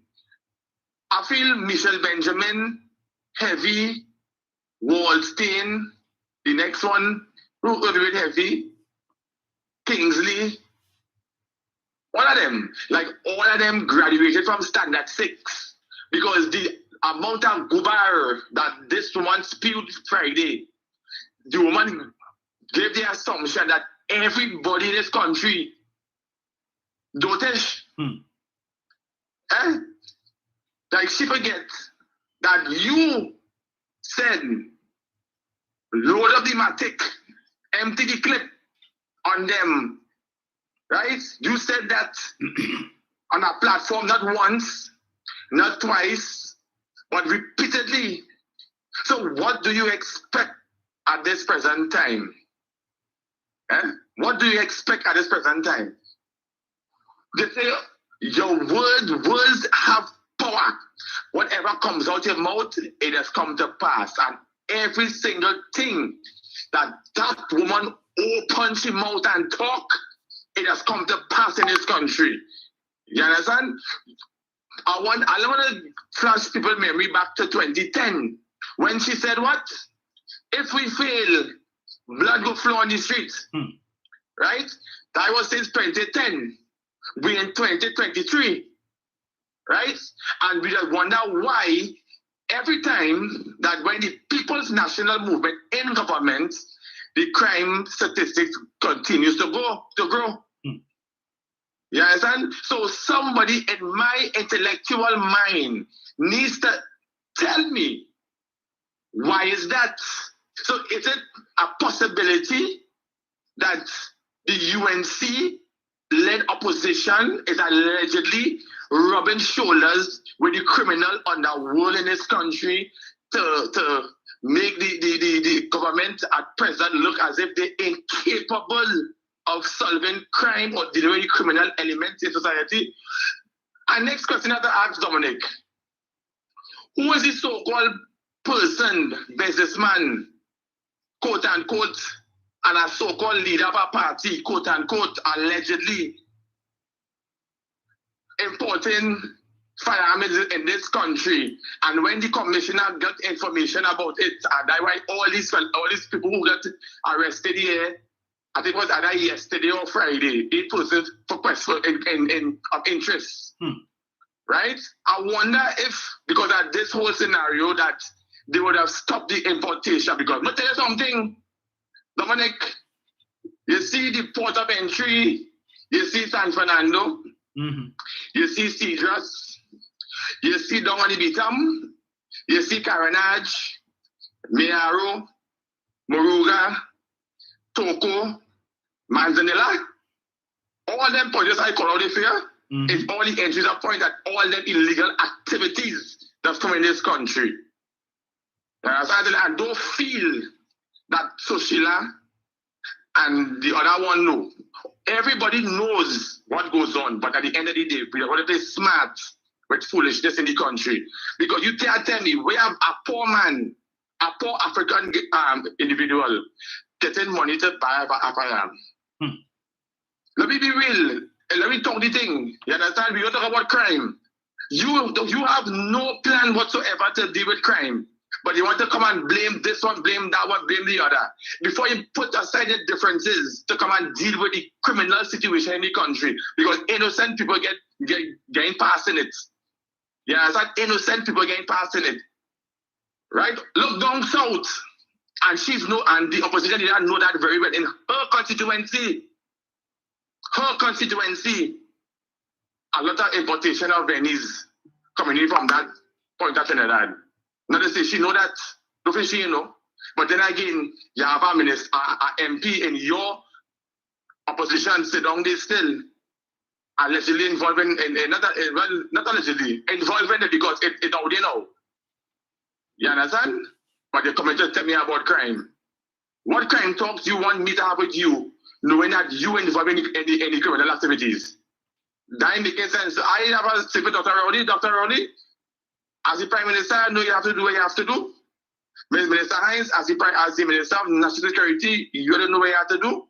But I am taking Sushila and her people with a long silver spoon with salt. Because they are coming with an agenda to make it look as if they want to control and dominate.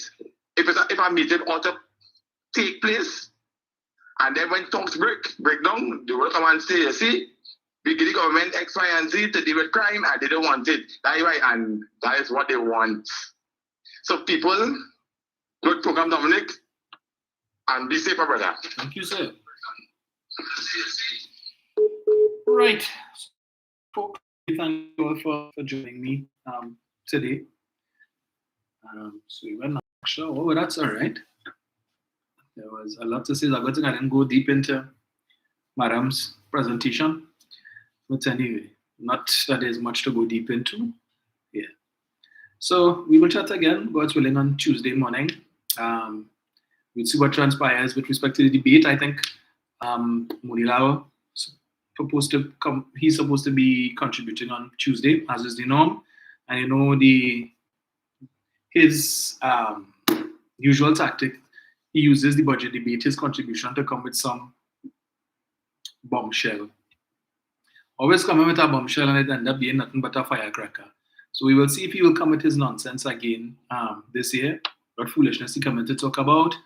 But always the quintessential clown. He can't change. Yeah, so I would be listening. His contribution is one that I wouldn't mind listening to. If only, again, to rubbish. And thank goodness he can't go longer than 55 minutes, and I'm sure he will take all 55 and a few seconds if he could. Because anytime he gets an opportunity to perform, well, he there, right? So thank you all again. Always a pleasure. Daniela says, them is Steve. Happy birthday, Philomena. So I'm guessing someone on the chat goes by the name of Philomena. I'm not seeing that person, but if that is in fact so, and today's your birthday, happy birthday, Philomena. I'm seeing on Facebook. Yes, also last night was the PNM's September Fair. Yes, it was held in October. But from the pictures I'm seeing and the reports I've gotten, it was a very enjoyable event. Seeing all the fashionistas and so on putting out their pictures and the like. I was supposed to attend. Unfortunately, there was some last minute issues that prevented me from doing so. So my apologies to my good friend Dean Francois, who kept messaging me to find out if I come in, but it could not be helped, unfortunately. So while it was my intention to go, the timing just really didn't work out. But to all those who would have attended, kudos to you. Thank you for supporting the PNM. It was an event, for those of you who don't know, it was an event that was held at Hyatt. It's an annual event. I think COVID would have put a spoke in it, but this is one of the many events that the PNM hosts to raise funds for the party and also for the completion of Balize House. So you made a good, it was a good cause to attend. So when they want to come and talk about Balize House and where the money coming from and contractors and all that nonsense, let them know now. Those of you who said there was a ticket stub, save it, and next time they talk that rubbish, take a picture and post it for them to see. We know how to hold fundraising events in the PNM, right? Without having to tax councillors and members of parliament 10% every month of their salary to pay rent, because we're not rented. PNM not rented, all right? Yeah, we have a deed for Balize House, belongs to the People's National Movement. So we will not be knocking from pillar to post like the littlest hobo, as that party is often want to do. So it's only a matter of time before they get kicked out of this latest premises that they own. But yeah, biding the time, hoping they get back in office in 2025. So when the doors of the Treasury open, every thief for himself and the rest of the country take the hindmost. But us right-thinking citizens, we know what to do. Right? So thanks again, folks, and we will chat Tuesday, God's willing, 6:30. Same place. I'm out.